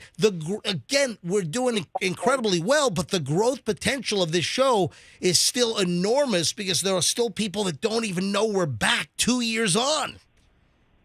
I think it has to do with the genre of music, just because it's not my genre of music either. But I love you guys, so I end up listening to it when I get off work because it's still on the radio. Miriam, how old are you? I'm I've been lying so long. 48. Good for you. Good for you. You're my kind of girl. You've been lying so long. Mm-hmm. How old do you tell people you are? 34 is usually the number. Yeah, you know what? Say it often enough, and the lie becomes the truth. You're 48, and you tell people you're 34? Yeah, I just don't somehow what my kids are. All right, and then I love you. You and Roxanne would get along so well. Oh man, Roxanne's going to be like 50, and I don't know how I got this Social Security check. Excuse me, bite your tongue. When you're 50, okay. you're going to get a Social Security check. Roxanne's 28. Yeah, you guys ought to go clubbing together in Ybor. Why am I getting all these? Cute young moms, nothing to see here. Hey, Miriam. Miriam, thanks. When I turn 50, they'll think I'm turning 40. That's what I'm going to do. I love it. Roxanne's like, why am I getting this AARP flyer for my 32nd birthday? Speaking of that, my daughter, I have to tell you this story. She's at a stage right now where she wants to have a brother because she goes to parties and she's like, I want a brother to throw me in the pool. And I'm like, you missed that boat. You're the oldest child. So she wants me to have a boy. So she's telling everyone, mommy's going to have another baby and we're going to name him Idiot. And she knows that that's a bad word, but I never say that word, so she thinks I don't know what that means. And I just kind of roll my eyes. And she's like, what? Idiot is such a cute name. She wants a brother named Idiot? Hey, Miriam, before I let you go, so you're 48, you tell people you're 34. Yeah. Are you pulling it off? I mean, you look like you're in your 30s? I think I'm pulling it off. I'm sure she is. Yeah. All right, fantastic. I definitely think I'm pulling it off. Miriam, thanks for the call. Thanks for listening. All right, guys. Leave your number with Andrew so we can be friends. The Roxanne and Miriam morning show would be very, very similar. Roxanne and Miriam. Hey, I put her on hold. Youth-driven. Yeah. Hey, get her phone number because Roxanne wants to hit a couple of rooftop bars later this weekend. All right. Poke bowls and mimosas. All right. Look at the phones on and this have thing. Play dates. All right, hey, Andrew, I'm just going to clear out the remaining calls here and don't fill them back up because I got to move on. You guys know about my garbage truck situation in the neighborhood? Did you see this on my Insta? I get your Instagram updates here on the show. All right, hang on. Jackie's in Valrico. Jackie, what do you do when a 9-year-old girl named Ava tells Dad and Mom, I want you to call me Elliot from now on? What do you do? So, hi, good morning. I'm going to give this a little bit of a different spin because I've listened to everybody. I'm not shocked, by most of the responses. But I'm just going to, spin it on its head and let you think about it. For a parent to be so dead set on a name of somebody who you pick out a name before you even see the face, all of these things, and then to hold that person to that name for the rest of their life. I think people are so triggered by trans or non-binary or whatever that they're not even seeing it for what it is. It's just a name. Yes, 9 is pretty young to decide that on your own, but just go with it. The more you let them explore whatever, you don't have to change it legally. I mean, what's the big deal? I want you to call me Jeffrey Dahmer. Don't get me started. I probably could call you Jeffrey Dahmer, MJ, and it would not change who you are to your core. I don't think you'd start eating people. That's a good point. Yeah, Right. yeah, I like your thinking. You start calling her Elliot, she's not going to see extraterrestrials in the closet. Hey, Jackie, thanks for the call. Good Lay call. back. All right, Paul's in Apollo Beach. Paul, you're on the MJ Morning Show. Hi. Good morning, guys, and happy anniversary. Thank you. 2 years yesterday, back on the air. Go ahead. And I'm going to tell you really quick. I used to be a recruiter, Army recruiter in this area in Apollo Beach back in 2001. Like what, an Army recruiter? Army recruiter. Yep. I was the only Army recruiter on this area. There was only 2 of us. Mhm. And I used to listen. Your show made me just basically keep on recruiting because that was every day when your show back then, when you were with another station. Yep. But I just wanted to mention that and say happy anniversary. But in this sense, talking about the names, I have a 5-year-old son, and this is something that Marcus is Marco is his name, and there is no I don't know if he watches TV, Teletubbies, whatever it is. Ain't no way on earth that my son one day is going to tell me, Dad, I want to be called Margarita. Heck no. All right, you're getting caught up. Upgrade my jiu-jitsu membership there for you, kids. All right. Hey, Paul, thanks for the call. Appreciate it. All right. Paul, you're getting caught up in more traditional gender identities, where Elliot's kind of becoming an ambiguous name. No, it's not. It is. All right, so one Scrubs actress was named Elliot. All right, Heather, let me grab 2 more and I got to move on. Heather's in Lakeland. Hey, Heather, MJ Morning Show, you're it. Hey, good morning, everyone. How are you? Well, go ahead. Well, I just don't see what the big deal is. I mean, choose your battles with your kids. Like, my daughter wants to cut her hair, or she's only going to wear, blue dresses. Okay, it's a phase, and they're going to grow out of it. And, in a year or 2, she's going to be like, okay, call me something else or whatever. I just don't see it as a big deal. All right, got you loud and clear. I don't think I could do it, but listen, more power to you if you could. Joyce is in Tampa. Final say on this thing. Joyce, you're on the MJ Morning Show. We've got A.J. McClain's daughter. A.J. McClain was a Backstreet Boys member, and he's done a recent interview where his 9-year-old daughter, Ava, now wants to be called Elliot. What do you do? No pressure. Make it good. Who cares? I mean, in the scheme of everything going on in this world, who cares about a name? She's not asking to go do crack cocaine on the corner with her friends. She's not asking to have sex with her boyfriend at 9. Well, that's good. So jeez. Gotta go there. All right. Joyce, thank you so much. Good points. Have a great one, Joyce. Bye. Thanks for listening. It would be rough for me. I'm just being honest. I saw the story. I'm like, well. All right, Fester, bring up my Instagram. Your Instagram? Yeah, bring up my Insta. Bring up my IG, because I got to play a little audio from a video. And again, folks, if you're not following me on Instagram, you get high-quality stuff like this. All right, don't click it yet. I'll tell you when to click it. All right. All right, so my Instagram is Certified MJ Radio. Give me a follow, Certified MJ Radio. The morning show Instagram is MJ Morning Show. So give both accounts a follow on Instagram. And I got a wide variety of stuff on my Insta. Oh, you know what? People love the woman that I snapped the picture at Walmart of with the bleeping Eagles shirt. Yeah, I'm not a fan of the Eagles, but I'm a fan of that one. Yeah, people love this woman in the gray sweats and the cutoff and the midriff showing with the bleeping Eagles, big old F-bomb on a T-shirt. Yeah, the whole people of Walmart thing. Anyway, I've got a garbage truck mystery, and I'm hoping that somebody is in the garbage truck business, or somebody that is a garbage truck driver for a local city or county, or somebody explain this to me. All right, click on my video, and then you got to hit the unmute it. Unmute it. Hurry up. Are there any refuse disposal engineers or garbage truck experts that are watching this right now? What the hell happened in my neighborhood? Today was trash day, and there's like all these smudgy tire tracks, I think from the trash truck, and there are these like smashed up piles of mung like under the tires, and there's like trash that's all over the place. The street smells like dumpster funk, like garbage truck juice, and it's all over the neighborhood. And you can see we got these smudgy tire tracks. It smells like a trash bin. It smells like a Denny's dumpster in July. And we got these like trashy, muddy splotches all over the road. What the hell happened? If anyone knows what the hell this is, let me know. All right, here's one more. Like, just nasty, and it smells like dumpster ass. What is this? All right, so that's the video I shot. It's almost like you're running out of adjectives. Listen, I'm on a 2-mile walk. I take the dogs for a 2-mile walk virtually every day. I didn't yesterday because they went to the vet and they got all kinds of shots yesterday. So they were all like lethargic, so I didn't walk them. I just did my own little walk last night. And I brought a poopy bag anyway, just in case I needed it. So just in case. Just in case. It's a long walk. And by the way, I shot a video on that as well on my Instagram, Certified MJ Radio. But what is this? Oh, look at the phones. Look, the phones are all ringing here. So you know when they compact the trash, it's not like a watertight compartment.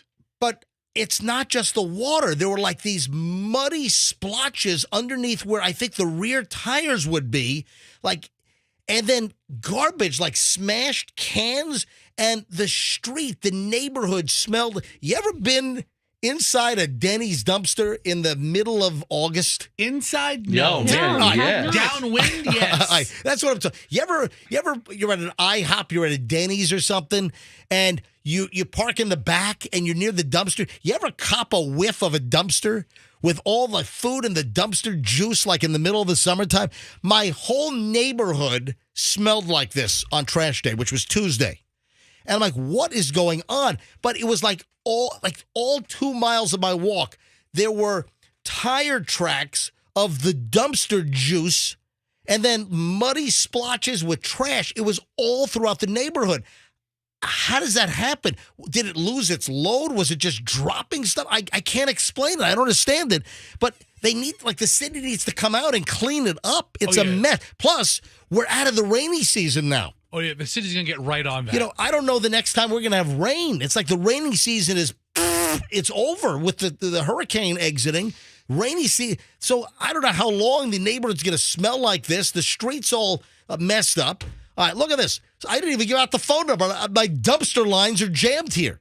All right, 800-990-1047. 800-990-1047. Folks, I'm telling you, go to my Instagram. Go to Certified MJ Radio, and it's the second video. It's the second thing on there right now. Go to Certified MJ Radio, and give me a follow while you're there as well. All right, Richard is in Bartow with some trash insight here. Hey, Richard, you're on the MJ Morning Show. Hi. Good morning. How y'all are? I am fine. All right, what happened in my neighborhood? The garbage was so wet, it was so much water. Either the gasket around the rear was leaking, or they pulled the bung out of the bottom of the hopper out to let all that drain out. But why would you do that in a neighborhood and drag this dumpster juice all through the neighborhood? They're not supposed to. All right, it's weird, and it just stinks. Now, could it be accidental that the guy didn't know it? Yeah, it could be accidental. It's the juice is technically called leachate. Leachate? Correct. Yeah, I used to work for waste management years ago. Yeah. So. All right, Richard, listen. Everything I need to know about garbage trucks and dumpsters. Lines are full. Yeah, but MJ, think about all the stuff that's inside dumpster juice, all the different liquids people throw out when it gets compacted. It breaks open the packaging. Yeah. All right. I'm only going to take 2 more calls on this guy. I got to move on. And I don't know how mass appeal dumpster juice is, but still. I'm surprised. Listen, I was 50-50 when you started, but you got me. I'm hooked. Now you're hooked. I want to know what this is. Look at this. Because it happens in every neighborhood.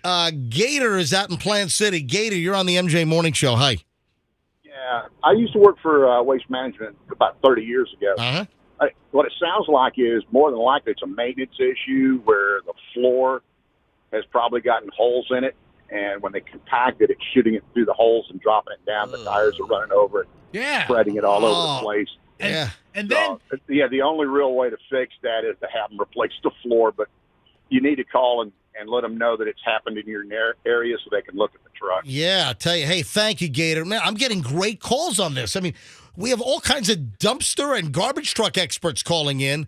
And guess what? So I post this video, right? And some people are leaving comments like, white people problem.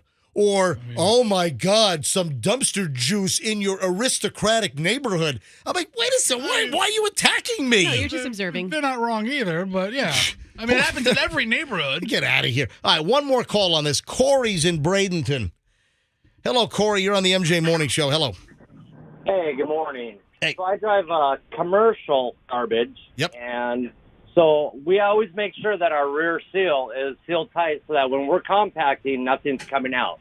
However, the front of our truck is open, and it's got a screen, a metal screen that's supposed to catch that from coming out, but it doesn't always catch it. And when everything's so wet and you turn a corner or you come to a stop, it'll slosh all of that forward. Gotcha. And when it does that, it goes through that and dumps onto the ground. That's what happened here. It's a bloody mess. I'm watching my tracks from last week all day long today. Oh, so the tracks, it's 2 days later already. I'm walking last night, and it's...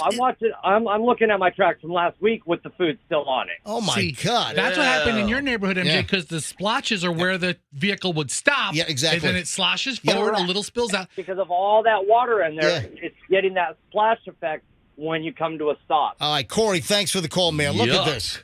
I mean, hey, I think we're number one with trash truck drivers and experts in the refuse disposal industry. Dude, that's no joke, man. Guys who spend a lot of time in their car. Like Tony Soprano in Waste Management. I've spoken to several guys over the last few weeks who spend a lot of time in the morning in their car, and they appreciate the super long break we do of uninterrupted shenanigans and jokery. Yeah. You brought up something a little bit ago. What'd I bring up? During the Elliot segment. Yes. Oh, I could change my name to Jeffrey Dahmer. Have you seen or started watching Dahmer on Netflix? It is on our list. I got the first 2 episodes out of the way last night. Yeah. Oh, my God. I hear is it gruesome? I don't like it. Well, wait a minute. I got Festus saying, oh, my God, and I got Froggy going, oh, right. How much did you watch? I've seen the first 4 or 5 episodes. Okay, I'm 2 episodes in. I'm bored to death. It's not action packed, but it's you know how this is gonna go. Yeah, there are no surprises here. I mean, he eats gay guys. Yeah. Right? I mean, he picks up gay guys and they found body parts in his fridge and freezer, right? The stuff he used to do to animals when he was a kid. with his Right? dad. Oh, that's right. Oh. Yeah, so we just finished up Blonde, the Marilyn Monroe story, which was incredible. I tried to watch that. I hated that. Oh, too. my... No, dude. It's what in is- black and white. It is fantastic. I want color in my movie. It is not all black and white. It goes... There's some black... Was this The Wizard of Oz? It is fantastic. So...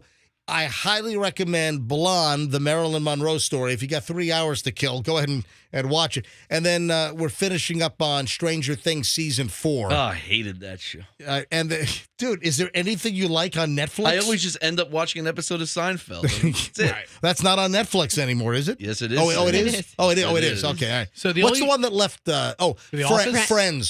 Friends and The Office Right. left Netflix, yeah. The only exposure I ever had to Dahmer was him in court or him being walked from one building to another. But whoever's acting as Dahmer is a dead ringer, and I really felt like I was. How does a guy drink so much beer? He drank so much Hey, beer. guys, He's like don't- ripped. Hey, listen, don't give it away. I haven't And seen then it the yet. first guy when he's wearing the yellow shorts. He's ripped because of his all protein diet. Oh, because he eats people. He's a He carnivore. used to get little fish and pour oil in the water. This guy was a nut. He's a cannibal. But it's worth a watch. It's on my list. It's horrible. Don't waste your time. I'm gonna watch Dahmer. So if you agree with Froggy more often, don't watch it. If you agree with Fester more often, watch it. I disagree with both you guys for just different reasons. I was talking to the listeners, not you. Sure. Hey, did you guys see this proposal at the ballpark? The ring proposal. This is so fake. Is it? Did she turn him down or something? No. Yeah, Roxanne hasn't seen it at all. No, I have not. Me either. This is so fake. This video went viral over the last, 3-4 days or whatever. I've had this thing in my pile, but it's propagating even more. Don't even for a minute think that this is real. A guy gets slapped after getting on bended knee in the aisle of a baseball stadium, and the girl slaps him. This is so phony. This is clearly just content creation. No, I bet she's real. To try to go viral. And it happened at a Toronto Blue Jays Boston Red Sox game. It happened over the weekend, and oh my God, it's a marriage proposal gone horribly wrong. No, it's not. It's a clearly transparent viral video attempt. So the video already has hundreds and hundreds, it's probably millions of views at this point. And what people see in the video is a fan stops in front of his girlfriend as they're walking down the concrete stairs inside the stadium in the middle of the game. The man pulls out a ring box. So the girlfriend is somewhat confused and turns around and on his knee in front of her and kissed her and said, "I love you," kneels down. And then she's like gasping in disbelief. Her hand is over her mouth. And she's like, "Oh my God, I think I know what's happening next." And then he pulls out this ring box, and as he's kneeling down, the black box is in his left jeans pocket, and opens up the box, and there's one of those candy ring pops inside. Oh, ring pops are so good. And what does she do? She sees the red lollipop ring pop, and the young woman just slaps the guy across the face. Yeah, that's and says, fake. "What the bleep is wrong with you?" And then throws her drink on the guy. Play the video, Fester. What are you doing? The story that we have. Also, there's an F-bomb in it. Yeah, you can't link Oh, man. Yeah, I'll tell you if it's fake or not. hey, Andrew, do me a favor. Pull the audio. And That's real. I wasn't going to spend this much time on it. I was just going to mention, hey, folks, if this is totally phony, it's absolutely staged. Is anything real on TikTok anymore? No. That's the way to get to a bunch of followers. And again, TikTok is a big Chinese communist collection site anyway. Oh, boy. Listen, TikTok is so good the Chinese can have all my information. That's okay. They know where I live. Right. And then supposedly he had a smaller box in his other pocket, and then he was gonna give her the real ring and proposal. Oh, really? Anyway, this is not real. This is totally phony. I'm calling total BS, staged. Hey, let me get a whole bunch of views on this thing. I'm going viral. That's what's the worst. All the people that are trying to go viral. Everyone wants to be an internet star. Everyone wants to be the next sensation. Everyone wants to have the next 27 million views. Yeah, we don't make videos for that reason. No, we do it because of the art. The art, but and it's the love of the art. It's what we do for a living. Yes, that's it. Yes. And All right. a lot of people do this for a living now. All right, speaking of audio, now this is bleeped. The President of the United States saying that you don't F with a Biden. So I want to thank Joe Biden. I want to thank the president, and any president would do this. So Biden yesterday came down to Florida. He landed in Fort Myers, in Southwest Florida, and Biden touring all of the damage from Hurricane Ian, and also Ron DeSantis and Biden. They put their differences aside, and you had Biden heaping praise on DeSantis. You had DeSantis heaping praise on Biden and the federal government for moving quickly here, and it turns out that a hot mic caught Biden. He was speaking with the mayor of Fort Myers Beach, not North, but he was speaking with the mayor of Fort Myers Beach, and Fort Myers Beach got devastated. I mean, the damage is almost complete on Fort Myers Beach. So Biden is speaking to the mayor of Fort Myers Beach and mumble. No one. Yeah, goddamn right. And Biden said, nobody F's with a Biden. And then the mayor says, damn right. Now, we don't know what led up to it. What was the conversation about where Biden said nobody F's with a Biden? So who was he referring to? But one thing's for sure. Biden seems to have a foul mouth. Biden, remember the Obamacare thing where he leaned into Obama and said, this is a big bleeping deal? Remember that? All right. Biden apparently likes to use the F-bomb. Who doesn't? You catch a guy dropping 2 F-bombs in 13 years and you say it's a foul mouth. I'm sure it's a lot more than that. Listen, I have a sewer of a mouth if that's what your barometer is. Big deal. I'm just stating this as a fact. I'm not trying to be rude, but dementia, like a rough mouth, that's such as swearing is in inappropriate situations is a sign of dementia. Nothing's inappropriate. 2 guys are talking and he dropped a really, MJ, other than my radio job, I curse all the time. Big deal. Wow, you're just all right. Awful. You're a renegade over there. Do you think rebel? Are you guys kidding me? I wonder what he was referring to. See, to me, that's the bigger story here, is what precipitated Biden saying nobody F's with a Biden. And he doesn't know. Roxanne, our president. I'm just having a realistic discussion. Right. Maybe a dog nipped at him. I actually like President Biden more after this. Where the bleep am I? I'm just curious. As long as the feds are helping out, and one of the things that did come out of the visit yesterday is that the federal government had agreed to pay for 30 days of cleanup, 100%.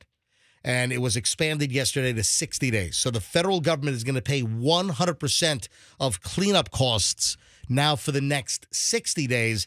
And you know that that's going to be extended, I'm sure. I'm sure it'll be extended, once we're close to running out of 60 days, or certainly with ample time. Do you think there's an hour in your day you don't utter a profanity, whether in your mind? Yes. Besides the hour that we're on the radio. Yeah, how about the 4 hours we're on the radio? Well, besides our radio time, which we can't say them. I go days or weeks without uttering a profanity. Get the bleep out of here. Oh, my God. No I way. swear a lot. I use a lot of foul language, but I can turn it off whenever I want to. And this is just 2 guys talking. You're a dirty bird. It's not like he's You're giving a a dirty statement. dirty bird. I'm a bad mouth in bird. closed doors, behind closed doors. Can I ask you a question? Mm-hmm. Why did you find it necessary to apologize to us during a break about your hair? Folks, this is about an hour ago.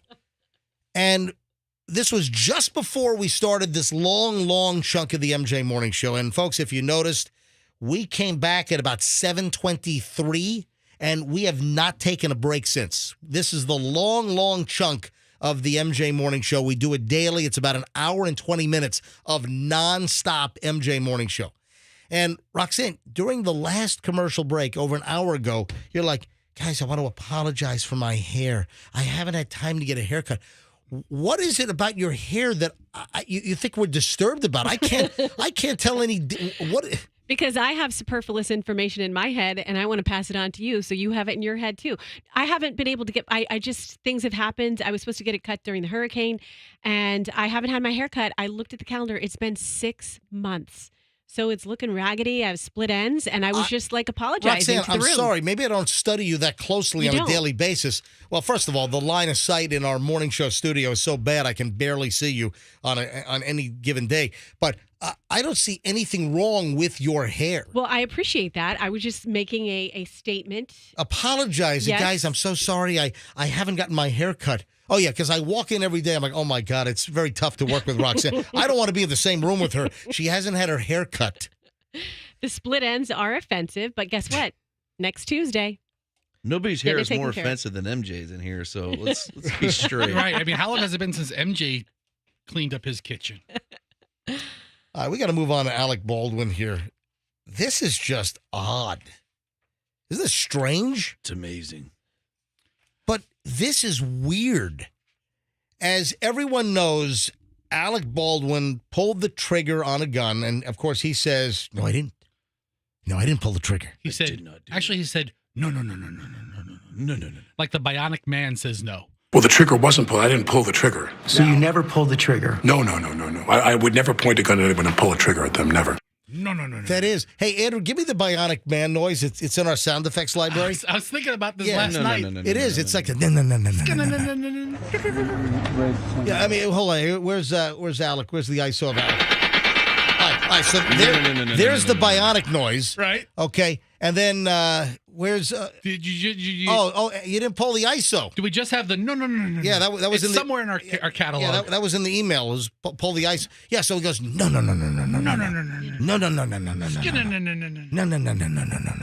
Well, the trigger wasn't pulled. I didn't pull the trigger. So you never pulled the trigger? No. I would no. Trigger at them. Never. Yeah. Hey, get the Bionic noise ready. You ready? All right, stand by. Let me play this again. Well, the trigger wasn't pulled. I didn't pull the trigger. So you never pulled the trigger? No. I would never. No. It's like Lee Majors is jumping over a truck or looking through a wall. The development yesterday with Alec Baldwin, and of course the death of the cinematographer on the set of that movie Rust. Do you realize it's almost a year? Do you know that coming up, I think it's October 21st, we are almost a year out from that event happening. That's incredible. I don't know where the last year went. Yeah, that doesn't seem possible. I thought it was sooner than that. No, almost a year ago. Wow. And this is the bizarre development here, is the widower, the husband of Helena Hutchins. She was the woman that was shot. The husband has now settled the civil lawsuit because he was suing civilly. And of course, your wife gets killed on a movie set, you're going to file a lawsuit. But the word is that they've settled.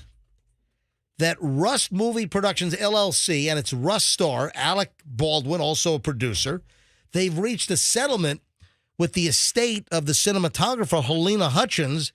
As part of the settlement, her husband, Matthew Hutchins, is going to be the executive producer on Rust. And they're going to resume production on the movie in January with the original cast.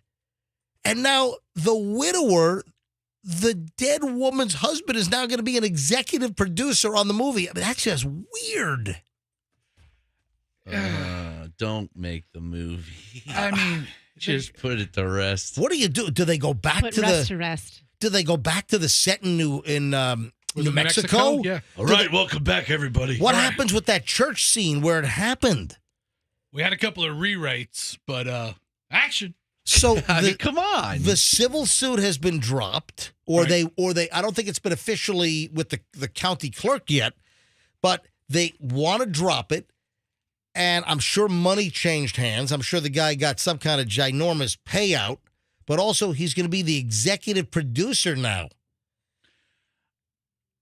We've reached a settlement subject to court approval for our wrongful death case against the producers of Rust, including Alec Baldwin and Rust Movie Productions, LLC. As part of that settlement, our case will be dismissed, Matthew Hutchins said yesterday morning.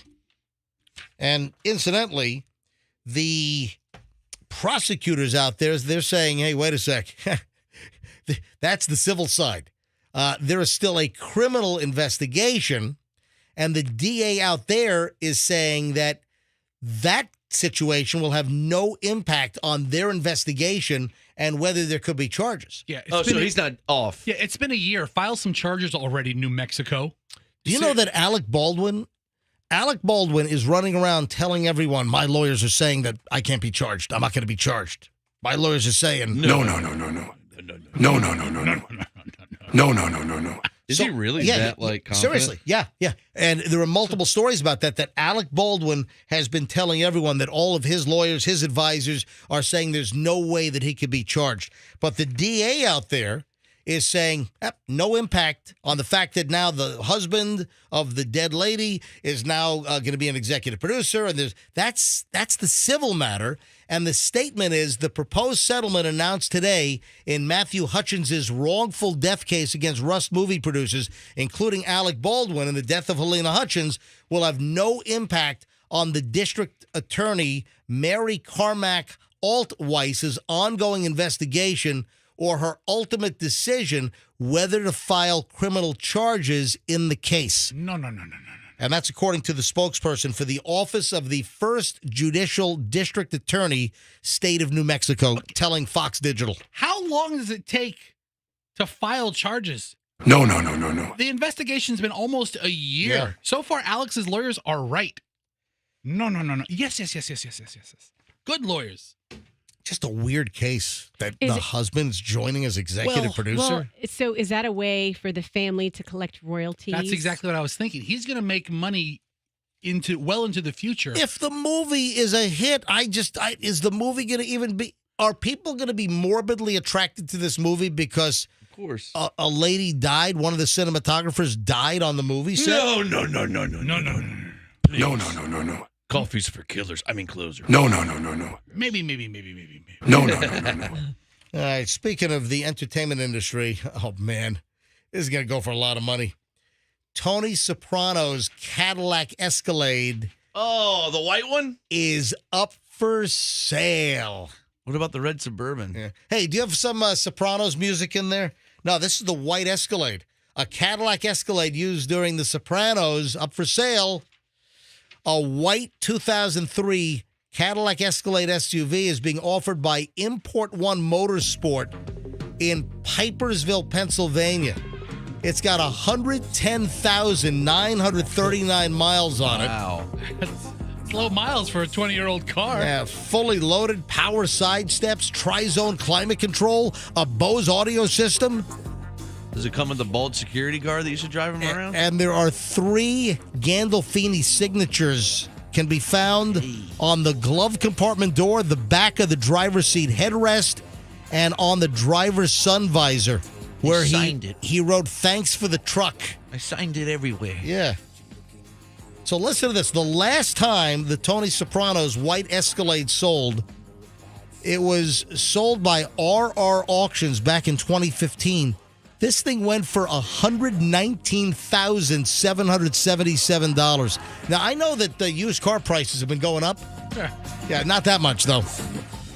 Was this the one that Christopher shot up at the bar? I can't remember. No, I mean, there's no damage to this one. How about the yellow Pathfinder that I got for AJ? Yeah, where's that? That I stole from the guy that owns the sporting goods store. Right now, this Import One Motorsport has the vehicle listed for $175,000. What? But they're willing to consider offers. All right, so this might be a $10,000 car on the used market. Yeah. Maybe an $8,000 car. Yeah, maybe. I mean, 110,000 miles on a 2003 Escalade. You know, of course, the value is that it was the Tony Soprano's vehicle from The Sopranos, and he even... I think he might have even been given the vehicle. I mean, he said, "Thanks for the vehicle." Well, somebody might have lent it to the production set or something, and he's thanking him back. But MJ, this is such a nondescript car. I mean, it's one thing to buy like an iconic car that is instantly recognizable. Like the Batmobile? Or something that's been like in a James Bond film or something that has a tie back. You have to go around telling people, "Hey, you see my 20-year-old car? That was Tony Soprano's car." A lot of deals were made in this vehicle. I mean, I don't know about this one. I want Polly Walnut's Cadillac. That's what I want. Hey, I'm going to give Fester an opportunity to do one of his few impersonations. Oh, no. Ever. I know. All right? I know. Let me guess. I know what's happening. How do you know what's happening? In just a matter of minutes, ladies and gentlemen, we're back with another long chunk of the MJ Morning Show. I am going to allow Fester to do one of his impersonations. All right? And then we've got a little Halloween update. We got a lot of stuff tying back to Netflix today. Have you noticed that? Yes. And the guy that caught Yankees Aaron Judge's 60-second home run, you hear how much his ball is worth? Isn't he like worth $1 bazillion too? Isn't Aaron he like Judge? No, the guy who caught it. He was like some successful investment banker. Why couldn't like a janitor pick it up? All right. Well, anyway, the offers are already rolling in for the baseball that was caught. Aaron Judge's 60-second home run. And that beat Roger Maris, right? Yeah, so it beat him as a Yankee player and an American League player. Right. So Maris had, 61 home runs in a season, and Judge just hit 62. Barry Bonds is still home run king. All right. So, Fester, you get to do one of your impersonations in just minutes. Oh, the latest on Gisele Bundchen. Apparently, she's been doing this as she's living apart from Tom Brady. What is she doing? Ooh, wait till you hear this. And do you know what cuffing is? Roxanne, do you know what cuffing is? It's a millennial or Gen Z term. I think I do. Hold on to that thought. We're going to fill you in on all of this stuff next here on the MJ Morning Show on Q105. We're back in just a second. Don't move.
8:52. All right, Fester, stand by. You'll be able to do your little impersonation. This is about the only impersonation that Fester can do. And listen, I got to be honest, it's somewhat humorous. Yeah, it is getting so hot in this room. Fester has now propped open the door. What happened? Yeah, so there might be the opportunity to hear for some superfluous noise from the outside because our studio door is just wide open now. And by the way, the air conditioning guy's name is Reggie. Yes. And we finally dragged Reggie, the air conditioning guy, into our... You know what? I need to just cut the crap and just get Plan B AC out here. Let's get him out here. That's what we need to do. Now, the issue is that, we're tenants. We lease space from the management company, and they have their own mechanical companies that fix the AC on all their buildings here in the office complex. But guess what? They can't fix it, or they haven't been. Now, Reggie's new. I haven't seen Reggie. I'm putting a lot of faith and stock in Reggie with his neon yellow shirt. Yes, Reggie's got it. All right, I'm putting some faith in Reggie, but we dragged Reggie into the studio, and he's like, oh, man. Because this place is a sweat box, I'm telling you. This is like, some kind of CIA torture site in here. That's what Reggie said. He goes like, I feel like I'm being interrogated by the CIA. You know what? I'm trying to Jedi mind trick myself, and I'm telling myself that it's a sauna. And I didn't even get up during the last break. I'm like, I'm just enjoying myself in this sauna right now. I'm bringing my leaf blower tomorrow. Thank you. That would be a good idea. That's what this is. Listen, this is the reason why I'm thinking about ending the MJ Morning Show after 2 years. Because of the AC? That's ridiculous. Yeah, well, a number of things. But listen, that's, mostly the AC. Yeah, but, just the desire to scuba dive around the planet. So, hey, listen, it's been a fun 2 years. But the room is, boring. This is sealing the deal. Our crappy studio and the fact that it's 195 degrees in here. It is amazing with the door open. It feels like we're in a freezer. I mean, it's every cool other air. Every other room in this building besides radio broadcast studios are like freezing cold. Yeah, and then our studio is like a sauna. It's unbelievable. And then the idiots at CBS who built out this space years ago, they made the studios the size of postage stamps, which I don't understand. It's not Beasley's fault. Beasley... Well, listen, I would have just knocked this place out of the picture and just, built new studios elsewhere, but what do you know? Yeah, what the hell do I know? Who asked you? All right, Gisele Bundchen. Roxanne, this is right up your alley. Apparently, Gisele Bundchen has met with a spiritual healer. Oh. So, Rox, this is right up your deal, man. You're into all of this. You're into all this crap. Well, she did something, I'm going to let you get to it, that kind of reminded me of something that I've suggested that we do around here. What's that? Would she burn incense in her house? Yeah, it's kind of a form of smudging. Was she trying to get the spirit of Tom out of her house? Here's the story that I saw. Daily Mail, Gisele Bundchen met with a spiritual healer days after they had an epic fight and they split up. Supermodel Gisele Bundchen, according to Daily Mail 42, was spotted meeting with a spiritual healer for hours over the weekend, and apparently this wasn't the first time. And then this is also along with the reports that she's hired a divorce lawyer. And Bundchen reportedly hired a divorce lawyer, and apparently Tom Brady allegedly has been talking to a divorce lawyer as well. She was seen outside of a Miami gym. She doesn't have a ring on her finger. A lawyer hit the jackpot. Yeah, divorce rumors are flying between Gisele Bundchen and Tom Brady, and now she's going to see like fortune tellers. She going to see like some kooky lady like Whoopi Goldberg in Ghost?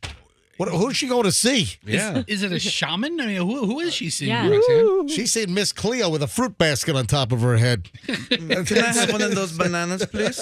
Yeah, I really miss those Miss Cleo commercials. That was like the golden age. Yeah, of man. Hello, Miss Cleo. Yeah. Jing. Yes, that's what it reminded me when I read this story and it described her doing her thing with her incense. It kind of reminded me of sage smudging, where you burn some sage and you walk around the room and you're like trying to get rid of bad energy.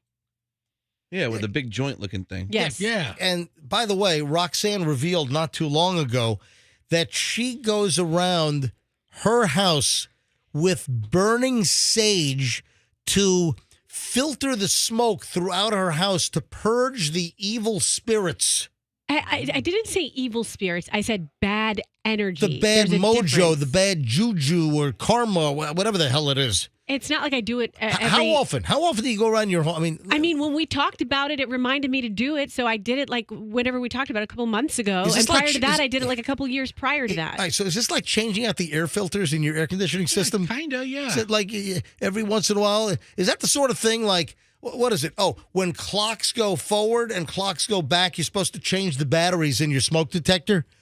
So maybe you should use like time changes to maybe sage smudge your house to get rid of all the bad juju and all the bad energy. Yeah, that's a great idea. But you want to hear something crazy? So, from you? Now, do I? Oh, now we got crazy so stuff. I have this one area in my house where everything seems to collect. It's like the nook area next to the refrigerator, and everything collects there. And before you know it, we've got stacks of bills. Does and kids' metal papers. fly across the room and stick to the wall? Yes. Is that? Yes, everything just emanates to this area of the house. And I was like, are you making giant towers? Are you making giant plateaus out of mashed potatoes at the dinner table? Sometimes we do that. But so I cleaned out this area. I'm like, oh gosh, I gotta get this nice again. So this is like, so I put sage smudging in the same category as like feng shui. This is feng shui. So this particular area of my house is actually, if you did a feng shui map, it's my career center. And so I cleaned this area and I go, Doug, you know what happened the last time I cleaned this area of my house? I joined the MJ Morning Show. I kid you not. Really? Yeah. Hey, do you remember, speaking of all this weird stuff and feng shui, and do you remember Thundra? Yes, we do. Yeah, Fester's favorite. Do you remember Thundra? I don't know how it came up, but our bed, Michelle and my bed, our bed faces north, and apparently that's a big no-no. That's a no-no. But in our room, there would be nowhere else to put the bed. Because, hang on a sec, did I speak to Michelle? Did we talk to Michelle about this? I think at the time we did. Was there something we talked about in the news where bed positioning has with a magnetic north has something to do with how you something sleep? weird? But I remember the Thundra brought this up on the morning show. Hello. Hey, sweetie, are you awake? I'm getting up now. Oh, it's so lovely to talk to you. Hey, did we have the conversation about our bed facing north? No. I thought we must have just talked about it on the morning show, but I never addressed this with Michelle. Right. So some time ago, Roxanne's talking about, again, the sage burning and the smudging and the smoke to get rid of all the evil spirits in her house. And the reason why we brought this up is we're talking about Gisele Bundchen, and apparently she's met with a spiritual healer numerous times now because of the whole Tom Brady matter. And it just reminded me that Thundra, you know, the what do we call like dream? She's like our dream interpreter, and so Thundra. Somehow this came up about your bed cannot face north. Okay, Michelle, where does our bed face? Get a compass. Does our bed face north? It does. That's the point I'm trying to make. I mean, I think we're almost. Are you sure? Yes, our bed. So our heads, the deal is that your heads should not be on the north end. Oh, our heads are on the north end. Yes, our bed I thought you shouldn't face north. It faces All south. right, so if we're in bed and we're looking straight ahead, we're looking south. But the bed should not be on the north wall, meaning your head should not be on the headboard, which is on the north wall. So that's what's going to happen. Well, it's not Your supposed bed's going to explode. Well, Yeah, no. obviously. No, it's not going to burst into flames or anything. But apparently, it's just not good for the whole energy and all the juju stuff. Whatever. I don't believe in any of it. Yeah, I don't believe in any of this, cockamamie stuff. But in our bedroom, Michelle, there's no other place that we could put our bed. No. A lot of bad stuff does happen to you in your bedroom. You smacked your head on the mirror in the washing closet or whatever you call it. It's called the. You woke up with a probe in your butt. It's called. I didn't wake up with a probe in my. I mean, he was Your glasses were all smashed up. He was awake the whole time for that. All right, there some weird things have happened in my bedroom. Yes, a month ago or so, I did get up in the middle of the night very quickly. I went to my water closet where just the turlet is inside, and I think I blacked out. Yeah, and that's bad mojo. I leaned forward and I smacked the bridge of my nose into this decorative mirror, and I bloodied my nose. It wasn't broken, but my nose hurt for a while. It feels better. It's all healed now. And then, yes, I did wake up, and then my glasses, I wear contacts most of the time, but I do have a pair of glasses, and my Oakley drill bit glasses were like twisted up into like a ball, like I had taken a bunch of old staples. It was all mangled, and I don't know what happened. And it's like I must have grabbed my glasses and tried to ball them up like a piece of paper in the middle of the night. That's also bad juju. But that was inexplicable. And then I was in front of the TV. Yeah, what was the other one? And then the lady was saying, "Come to the light." Yeah, the little midget.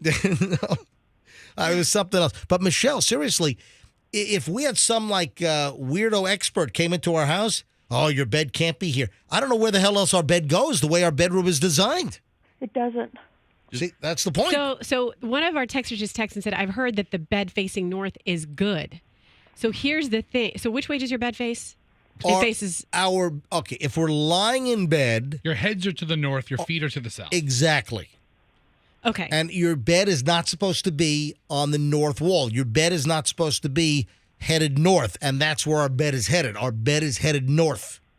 Well, these are a lot of like feng shuis, a lot of these like Eastern practices, right? And sometimes they're at opposition depending upon which culture you're following. For example, I always heard that if you have an elephant in the house. Why are you looking at me when you said elephant What are you in the saying? house? If you have an elephant in the house, you mean like she looked right at me. She goes, elephant in the house. She even gave me a kick. The trunk has to be up, right, Roxanne? Okay. That may be part of it, but I heard the elephant in the house or at the front door has to be facing outwards. Like, it has to be facing towards the door. Where does the always elephant heard poop? Listen, Michelle, So- I can tell you right now, the elephant at my house always has the trunk up, if you know what I mean. All right, let me tell you Let me tell you right now that you're talking about like an elephant statue or something. Yes, an elephant statue. Froggy, it's not a real freaking elephant. I have no I'm like, idea. where are you going to bathe this I thing? didn't know the show is devolving into feng shui design all of a sudden because Well, listen to me. Giselle's seeing a witch doctor. It's all because of Gisele and Tom Brady's marital woes. So I always heard the elephant had to be facing the door. So one time I was in a Thai restaurant and there was an elephant and it was facing inwards. And I go, oh my gosh, I need to fix this. Did you move it? Yes, You I touched did. their elephant? I moved it. And Don't it was you a- touch elephants. It was a tiny little elephant on the shelf, like behind Right. where we were sitting, and I faced it outwards, and I was like, "Okay, I Did feel they better see now." you? They got so mad at They me. did? Because in their way of doing things, it's bad luck if the elephant is facing out. Yeah, so you never know who you're offending, what culture you're offending. when You do touched this their stuff. trunk? I mean- you grabbed their trunk? This white girl comes walking into the Thai place, start moving tchotchkes. We can't have this. Roxanne. You walk into a Thai restaurant, you're redecorating the place? I wanted them to get more business. I'm like, let's turn this thing around. What are you, ripping beads off the wall and stuff? They came to her table like, ma'am, you have to leave right now. Pretty much. All right, Michelle, anything else you need me for? I don't need you for anything right now. All right. Whoa. All right. Maybe later? Oh, MJ or Yeah. Michelle, I have a question for you. Earlier we were talking. MJ was saying he never cusses and he goes days without cussing. True or false? True. Really? Okay. Yeah, I don't curse. All right. Michelle does not. Yeah, curse. Michelle does enough cursing for the whole zip code. That's my girl. Yep. All right, Michelle, I'll see you in a bit. Okay, bye. Oh, by the way, I transferred money into Chloe's checking account. Oh, okay. Did she need some more money? Yeah, she hit me up this morning on WhatsApp. Oh. Hey, Dad, I need to take pounds out of the ATM. Oh. And I guess, what is she spending all this money on? How many pubs is she going to visit? I don't know. Hey, what does her visa look like? Well, I told her not to use it. That's the thing. Because All right. you get It's probably charged that fee. Yeah. small and square. Yeah, she's not using the credit card, is that it? Right. She's not. So now she needs just you to put the cash in her. Oh, jeez. All right. So I'll talk to you in a bit. Okay, bye. All right. Fester. Yes. You get to do your impersonation now. All right, I'll go down the whole list of impressions. Thanks for not building it up so much, man. It better be good. Fester, what impersonation do you think that I'm giving you clearance for takeoff on? I don't believe it is my greatest impression, which is Shaquille O'Neal. However, I do know for a fact that there is big news with my girl, Anna Delvey, or Anna Sorkin, whatever her name is. Anna Sorkin. It's Anna Delvey. Delvey or Anna Sorokin. Sorry, okay. Yeah, not like Sorkin, the guy that writes the TV shows like West Wing. Aaron. Not that guy. Aaron Sorkin, thank you. But I do know that she's in the news again. Yes, so this gives Fester the opportunity to do his scammer Anna Delvey from the Netflix series Inventing Anna. Gives Fester the chance to talk about, look at Roxanne. Can you describe Roxanne's clothing? I think Roxanne's clothing looks fantastic. I want her to be a part of my foundation. But what about the shoes? No, Roxanne looks fantastic. Roxanne, you're beautiful. I want you on my foundation. I want to have a whole room for Roxanne. It's called the Roxanne Room. You will be a fantastic in my foundation. Just sign here. I only need $400,000. Oh, that's it. And now Froggy, on the other hand, look at you. You look poor. Froggy, look at you. You're wearing basketball shoes or basketball shorts and sliders. Yeah. You look that's my disgusting. look. You look like Okay, a broke joke. Man, Anna, that's very... It's like a bucket of diarrhea put on basketball shorts and came into a radio show. Anna? Yes. Froggy, I'm no fan of Froggy. Froggy's disgusting. A bucket of... Quite descriptive. All right, so like a whole bucket, like a Home Depot sized bucket of diarrhea is Froggy. Got it. If a bucket of diarrhea had a beard, it would be you. Okay. All right. All right, so Roxanne, I need you to be a part of my foundation, though. You'd be so fantastic. Look how beautiful you are. Why all don't the you, big celebrities You're are devolving. all the big celebrities have come by. why did you invite her to some like fancy schmancy resort in Morocco? Let's go. Let's Okay. go. You pick the I'll be country. there. You go, and then you pay for it. Yeah, I'm waiting for the wire transfer, right? My father has some funds. They're all tied up somewhere in Europe. Daddy hasn't sent the funds to my trust. Okay. All right, so the reason why we're talking about Anna Delvey, Dude, that's like Chloe's scam that she's pulling on MJ right now. Just messaging. Yeah. Daddy, send the money in my account. Every time Chloe sends you one of those texts, I want you to read it in the Anna Delvey voice. Like, Daddy, send some money from my trust into my account in pounds. you think that Chloe's telling her friends, I'm waiting for the wire transfer for my daddy. I mean, she's at pubs all through Scotland. Like, listen, I'll pay you tomorrow. Yeah, so it's coming in. Chloe's in Scotland at St. Andrews for the year, doing a whole year. Her whole junior year's at St. Andrews. So Anna Delvey could be released from an ICE detention center. You know, she's been held on immigration charges. So she got out and then was rearrested? Right, because she's violating immigration laws here in the United States. But it turns out that she has been granted bail, but she's got to find a place to stay. Wasn't that half her problem, is all the hotel bills she racked up? Where are you going to stay? I'm going to stay at MJ's house. I'm going to sleep on the couch. On yesterday, U.S. immigration judge Charles Conroy granted her a $10,000 bond. Delvey needs to provide a residential address where she'll be under 24-hour confinement for the duration of her immigration proceedings. The judge also ruled that Delvey, who has 1 million Instagram followers, cannot post on social media either directly or by a third party. Trying to keep her off of social media. How long can they enforce that? I don't know. Her lawyer, Duncan Levin, said in a statement, "We're extremely gratified by the court's decision today to release Anna Sorokin. The judge rightfully recognized that Anna is not a danger to the community. While there are still a few hurdles to jump through on her release conditions." I'll tell you what, lawyer, why don't you let her stay at your house? Yeah. Why don't you leave your wallet around with your credit cards? And how about your login and PIN numbers to your bank accounts and your brokerage account? How about that? Why don't you give that a whirl? The lawyer in the Netflix show. See how that works out for you. Ultimately, he was like at a loss, right? He never got paid for any of that. Yeah, the con woman was convicted of grand larceny in New York State, sentenced up to 12 years in prison in 2019, and she was released for good behavior, but was then arrested 6 weeks later for immigration charges by Immigration and Customs Enforcement agents. Yeah, she burned all those bridges. She pretended to be a German heiress. I thought the series was pretty good. I did enjoy Inventing Anna on Netflix. I got to check it out. You know what? Oh, my God. They ought to do a crossover.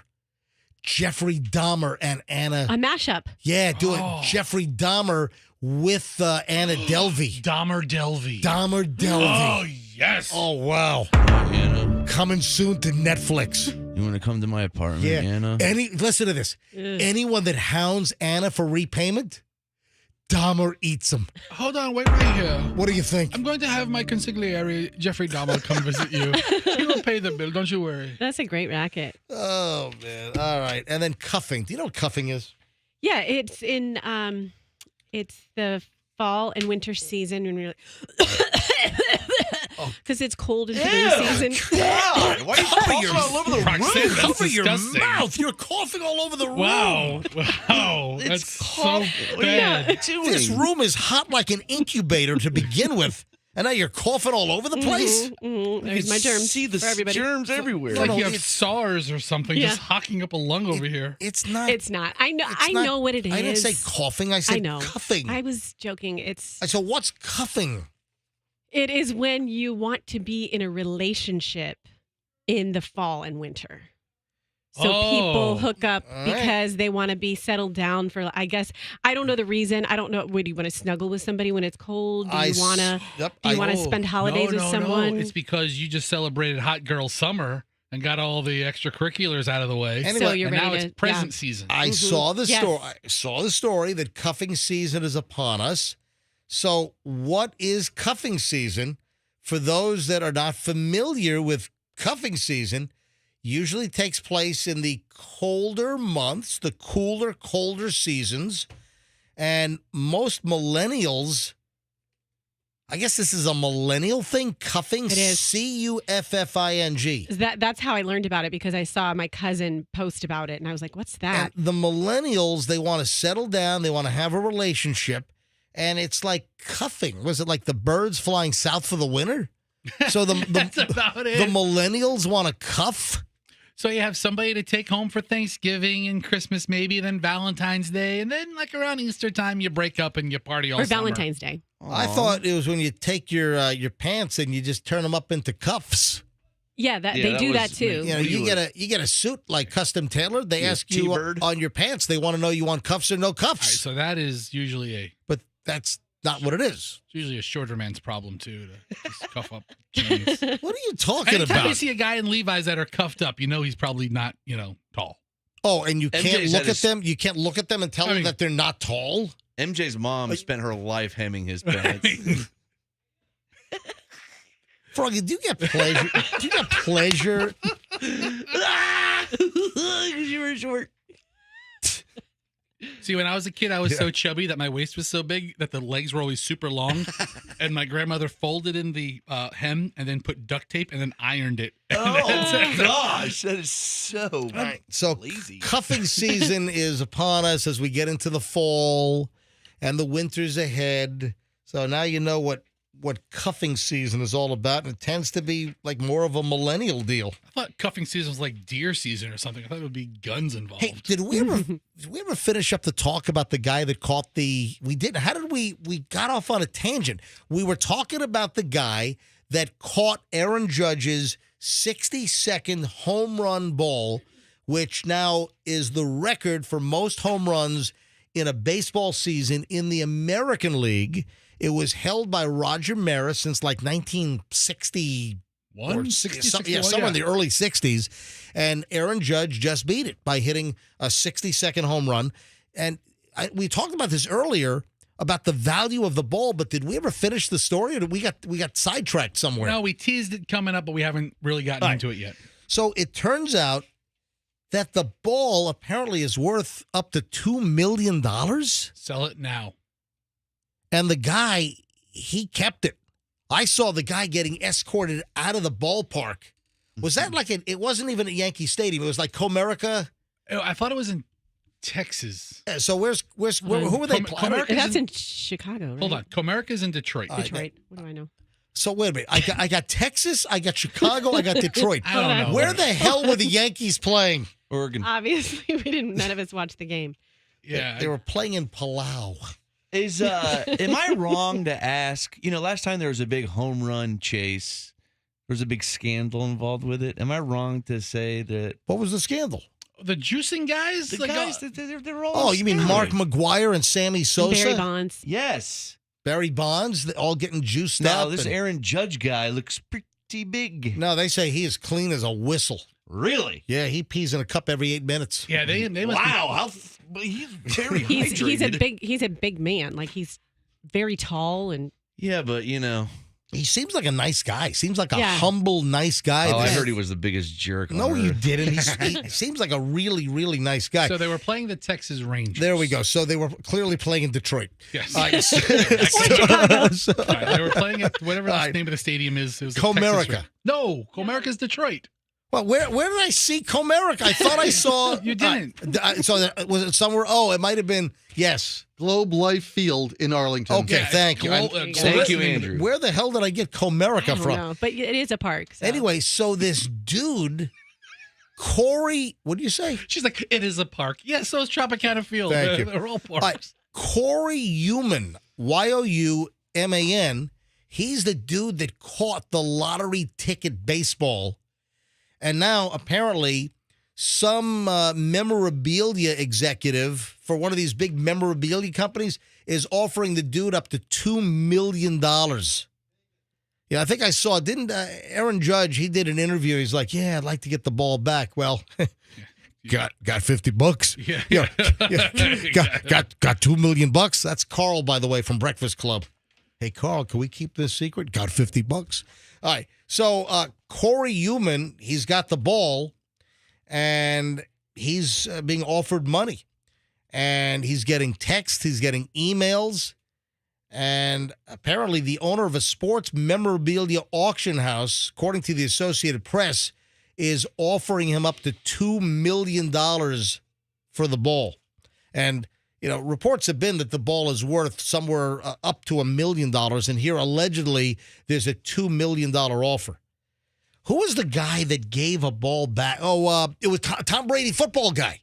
Yeah, that's right. Remember Tom Brady threw his, whatever the number was, and was it Mike Evans that then chucked the ball up into the stands? Yeah, and Tom Brady gave him a Bitcoin, and Bitcoin's done nothing but plummet since then. Or whatever the story was. But that happened locally, and the guy, he could have sold that football for a ton of money.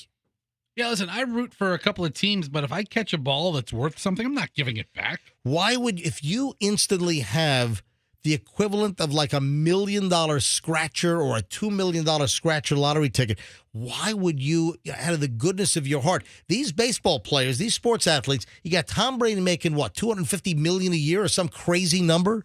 You've got Aaron Judge, he's making some crazy coin. I don't know what he's making, but he's making a ton. Brady's football salary is significantly less. Then what? It's like a $20 million. No, I'm talking about everything. Okay. He's making $250 million, all the endorsements and everything. These folks are loaded. You have somebody who catches a ball, has the chance of a lifetime to see money that they've never thought they'd see. I think that but some people, it's the right thing to do. I'm just going to give it back to them. I'm going to end up with an autographed baseball and a jersey. Screw that. Give me the $2 million. Yeah, home run balls are for the fans. What's the story I read about a guy who caught a home run ball and kept it and just sold it for like a few $1 million, and the guy just wanted to give him a bat for it? You're going to look it up. Yeah, look it up because it's awfully What vague. ball was that? I probably should have looked it up before I brought it up. Yeah, probably so. I don't know.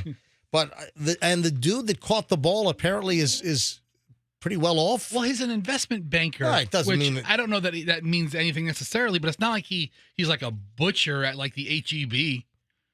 He's not working at like a janitor. He's not cleaning toilets at a middle school. That's what I would like to have seen catch the ball. Anyway, listen, these athletes make a ton of money, and if Aaron Judge wants the ball, then hey, give the guy fair market value for the baseball. Hey, Aaron Judge, you want your 60-second home run ball back? Then whatever the market value on this ball is, give it to him. I'm sure the guy will be happy to sell you the ball.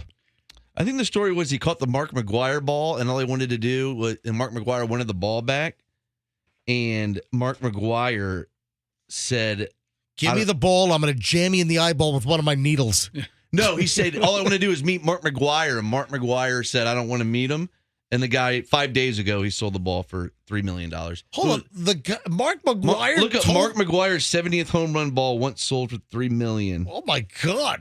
And he just wanted to meet Mark McGwire, and Mark McGwire's like, man, I don't want to. But all those home run balls, Sammy Sosa, Mark McGwire, all that crap is tainted. That's all asterisk because of the doping stuff. In complete hindsight, who cares? We're all cheering them on. I remember when McGwire and Sosa were going back and forth. It was the best time I've ever had watching baseball. That was fun. Yeah, knowing they're all juiced up on performance-enhancing drugs. You want to fill up Tropicana Field?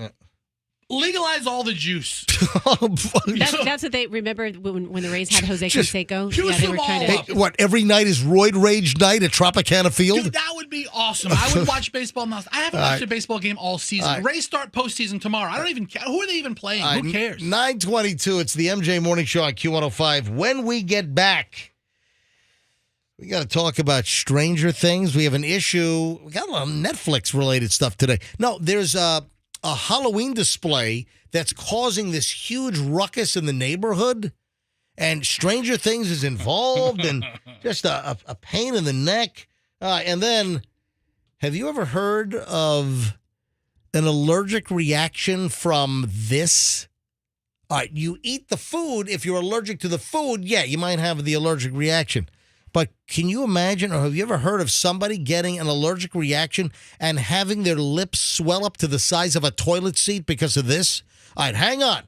We'll explain it. Final chunk of the MJ Morning Show is next here on Q105. Stand by.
So your mascara is melting off your face because it's so hot in here?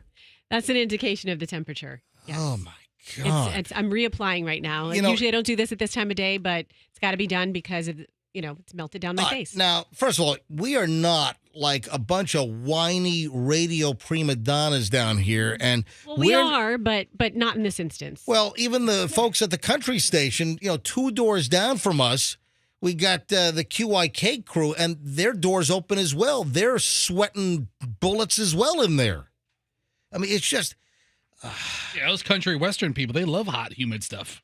Yeah. Listen, I realize that there are people with far more difficult issues, but this has been like a 2-year battle, just trying to get... and I got Roxanne's makeup is dripping down her face like Rudy Giuliani over here. It's like you got Hershey's chocolate syrup coming down your face. She's melting. Crazy stuff. Hey, so Stranger Things, which my wife and I are halfway through, what happened to like just an hour episode? The final episode for season 4 for Stranger Things, the damn thing is 2.5 hours long. Well, come on, that's too long. Can I be honest? Please. Season 3 and 4 of Stranger Things, it's like they showed up with a camera, the actors, and no script, and they're just making it up as they go along. I'm telling you, that's what it feels like to me. I haven't gotten into any of the Stranger Things stuff. I know some people love it, but they say it's been deteriorating like you're saying. Yeah, anyway, there is a Stranger Things related story, and it has to do with a Halloween display in Plainfield, Illinois. So this display in front of a home in Plainfield is the subject of neighborhood turmoil and neighborhood anger. Why? Well, because this suburban Halloween display has garnered complaints from a single neighbor who forced the creators to shut it down for now. Yeah. Everyone seemed okay with it until they weren't, said Aubrey Appel, the creator. That's usually how things go. Everybody's okay until somebody's not. There seems to be a semi-update to the story now that the family is going to keep it up. They're not going to take it down. I don't know if they reached some kind of an agreement with the neighbor, but the original story was it's going away. We're taking down our Stranger Things inspired Halloween display because we got this one curmudgeon-y, crotchety neighbor. And I guess the deal was that it was attracting too many people. I hate Halloween. It doesn't even look that great. I don't know that I would drive 5 miles out of my way to even see it. I don't know if I drive 5 feet out of my way to see this thing. Check out this one. Check out this one. I'm going to pass my phone around the room. Okay. Look at this, Fester. That's one near my house that we saw. Okay. The same thing. Yeah, I mean, it's... Hold on. So is that the red-haired girl? Yeah. So yes, I don't watch, so it doesn't mean a lot to me. But it's the red-haired girl, and they have the people in Illinois are doing this, and this is in West Chase? Yes. Whoa. Let me show. I'm going to show this. So I'm going to show this on MJTV. So those that are watching MJTV right now, take a look at that. It's the same deal. So how are they holding it up? Probably like monofilament line, just some kind of thin wire. They're holding it up. So they have the red-haired girl from Stranger Things. They have her levitating in midair, like, I don't know, 10 feet, 12 feet off the ground. And Roxanne, I'm showing it again, MJTV right now. I'm showing Roxanne's phone. Oh, my God, it just went to your address book with all kinds of phone numbers on it. No, you can give me my phone back now. Oh, my God, hang on a minute. Under DJ. I just showed Derek Jeter's... I can get to that. It's under... Hang on a minute. No. How do I get to your address book? It's under D2. Let me get... I need to get Jeter's cell phone That's number. her code look word. at Roxanne. She's sprinting over here. Don't you go to The second most important... Oh, my God. The second most important man in her life she has saved under D2. His first initial and his baseball number. No, I don't. Real top secret. I never saw you... Not true. Okay, Fester actually saw... okay. I never saw you move that quickly. You just ran over. Listen. Almost like a puma. I am like quite cat-like. She jumps over there. Dude, like a mongoose. You ran over here so damn quickly. It was like Jared from Subway was coming near one of your kids. Oh, man, run. That's how quickly you were coming over here. No, you know what it is? Fester, what you're talking about is you saw 2D in my phone. That is my to-do list to myself. So I text myself things that I need to do. Nice cover. Nice to cover. do. Yeah. Andrew just said in my ear, hey, nice cover story. Yeah, no kidding. Yeah. So it's Vester. Anyway, so the display in Illinois, it seems to be almost identical to the one that Roxanne showed us a picture of in West Chase, where it's a scene from the show. It's a lifelike mannequin dressed as the character Max Mayfield, who is the red-haired girl who is hovering in midair. So I guess that's a big Halloween spooky theme this year. Is that it?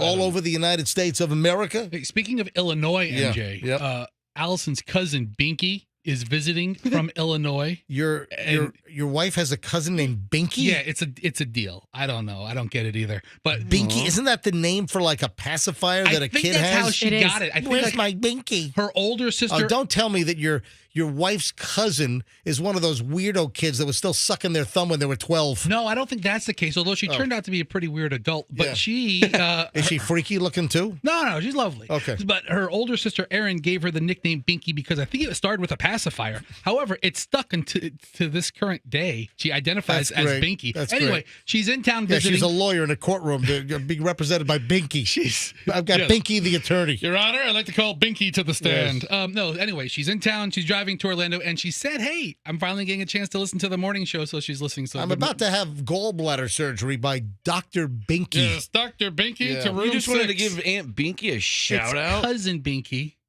and yes. Okay, just wondering. That was your wiggle way in? Yeah, I mean, where else can I wedge in a Binky? Well, that didn't sound right at all. All kinds of places. All right, you got to see this image. There is a woman whose lips swelled up like I'm talking inner tubes. You know, you go down a lazy river. Yeah. I'm trying to picture this. This woman's. I'm going to give you some. What is she allergic to? You said allergies, right? Yep. She had an allergic reaction, and you would think that somebody would have this allergic reaction because of the food they ate. Well, they sort of indirectly ate it, but they really didn't eat it, but they still had the reaction, and they're allergic to this particular food. Oh, look at her lips.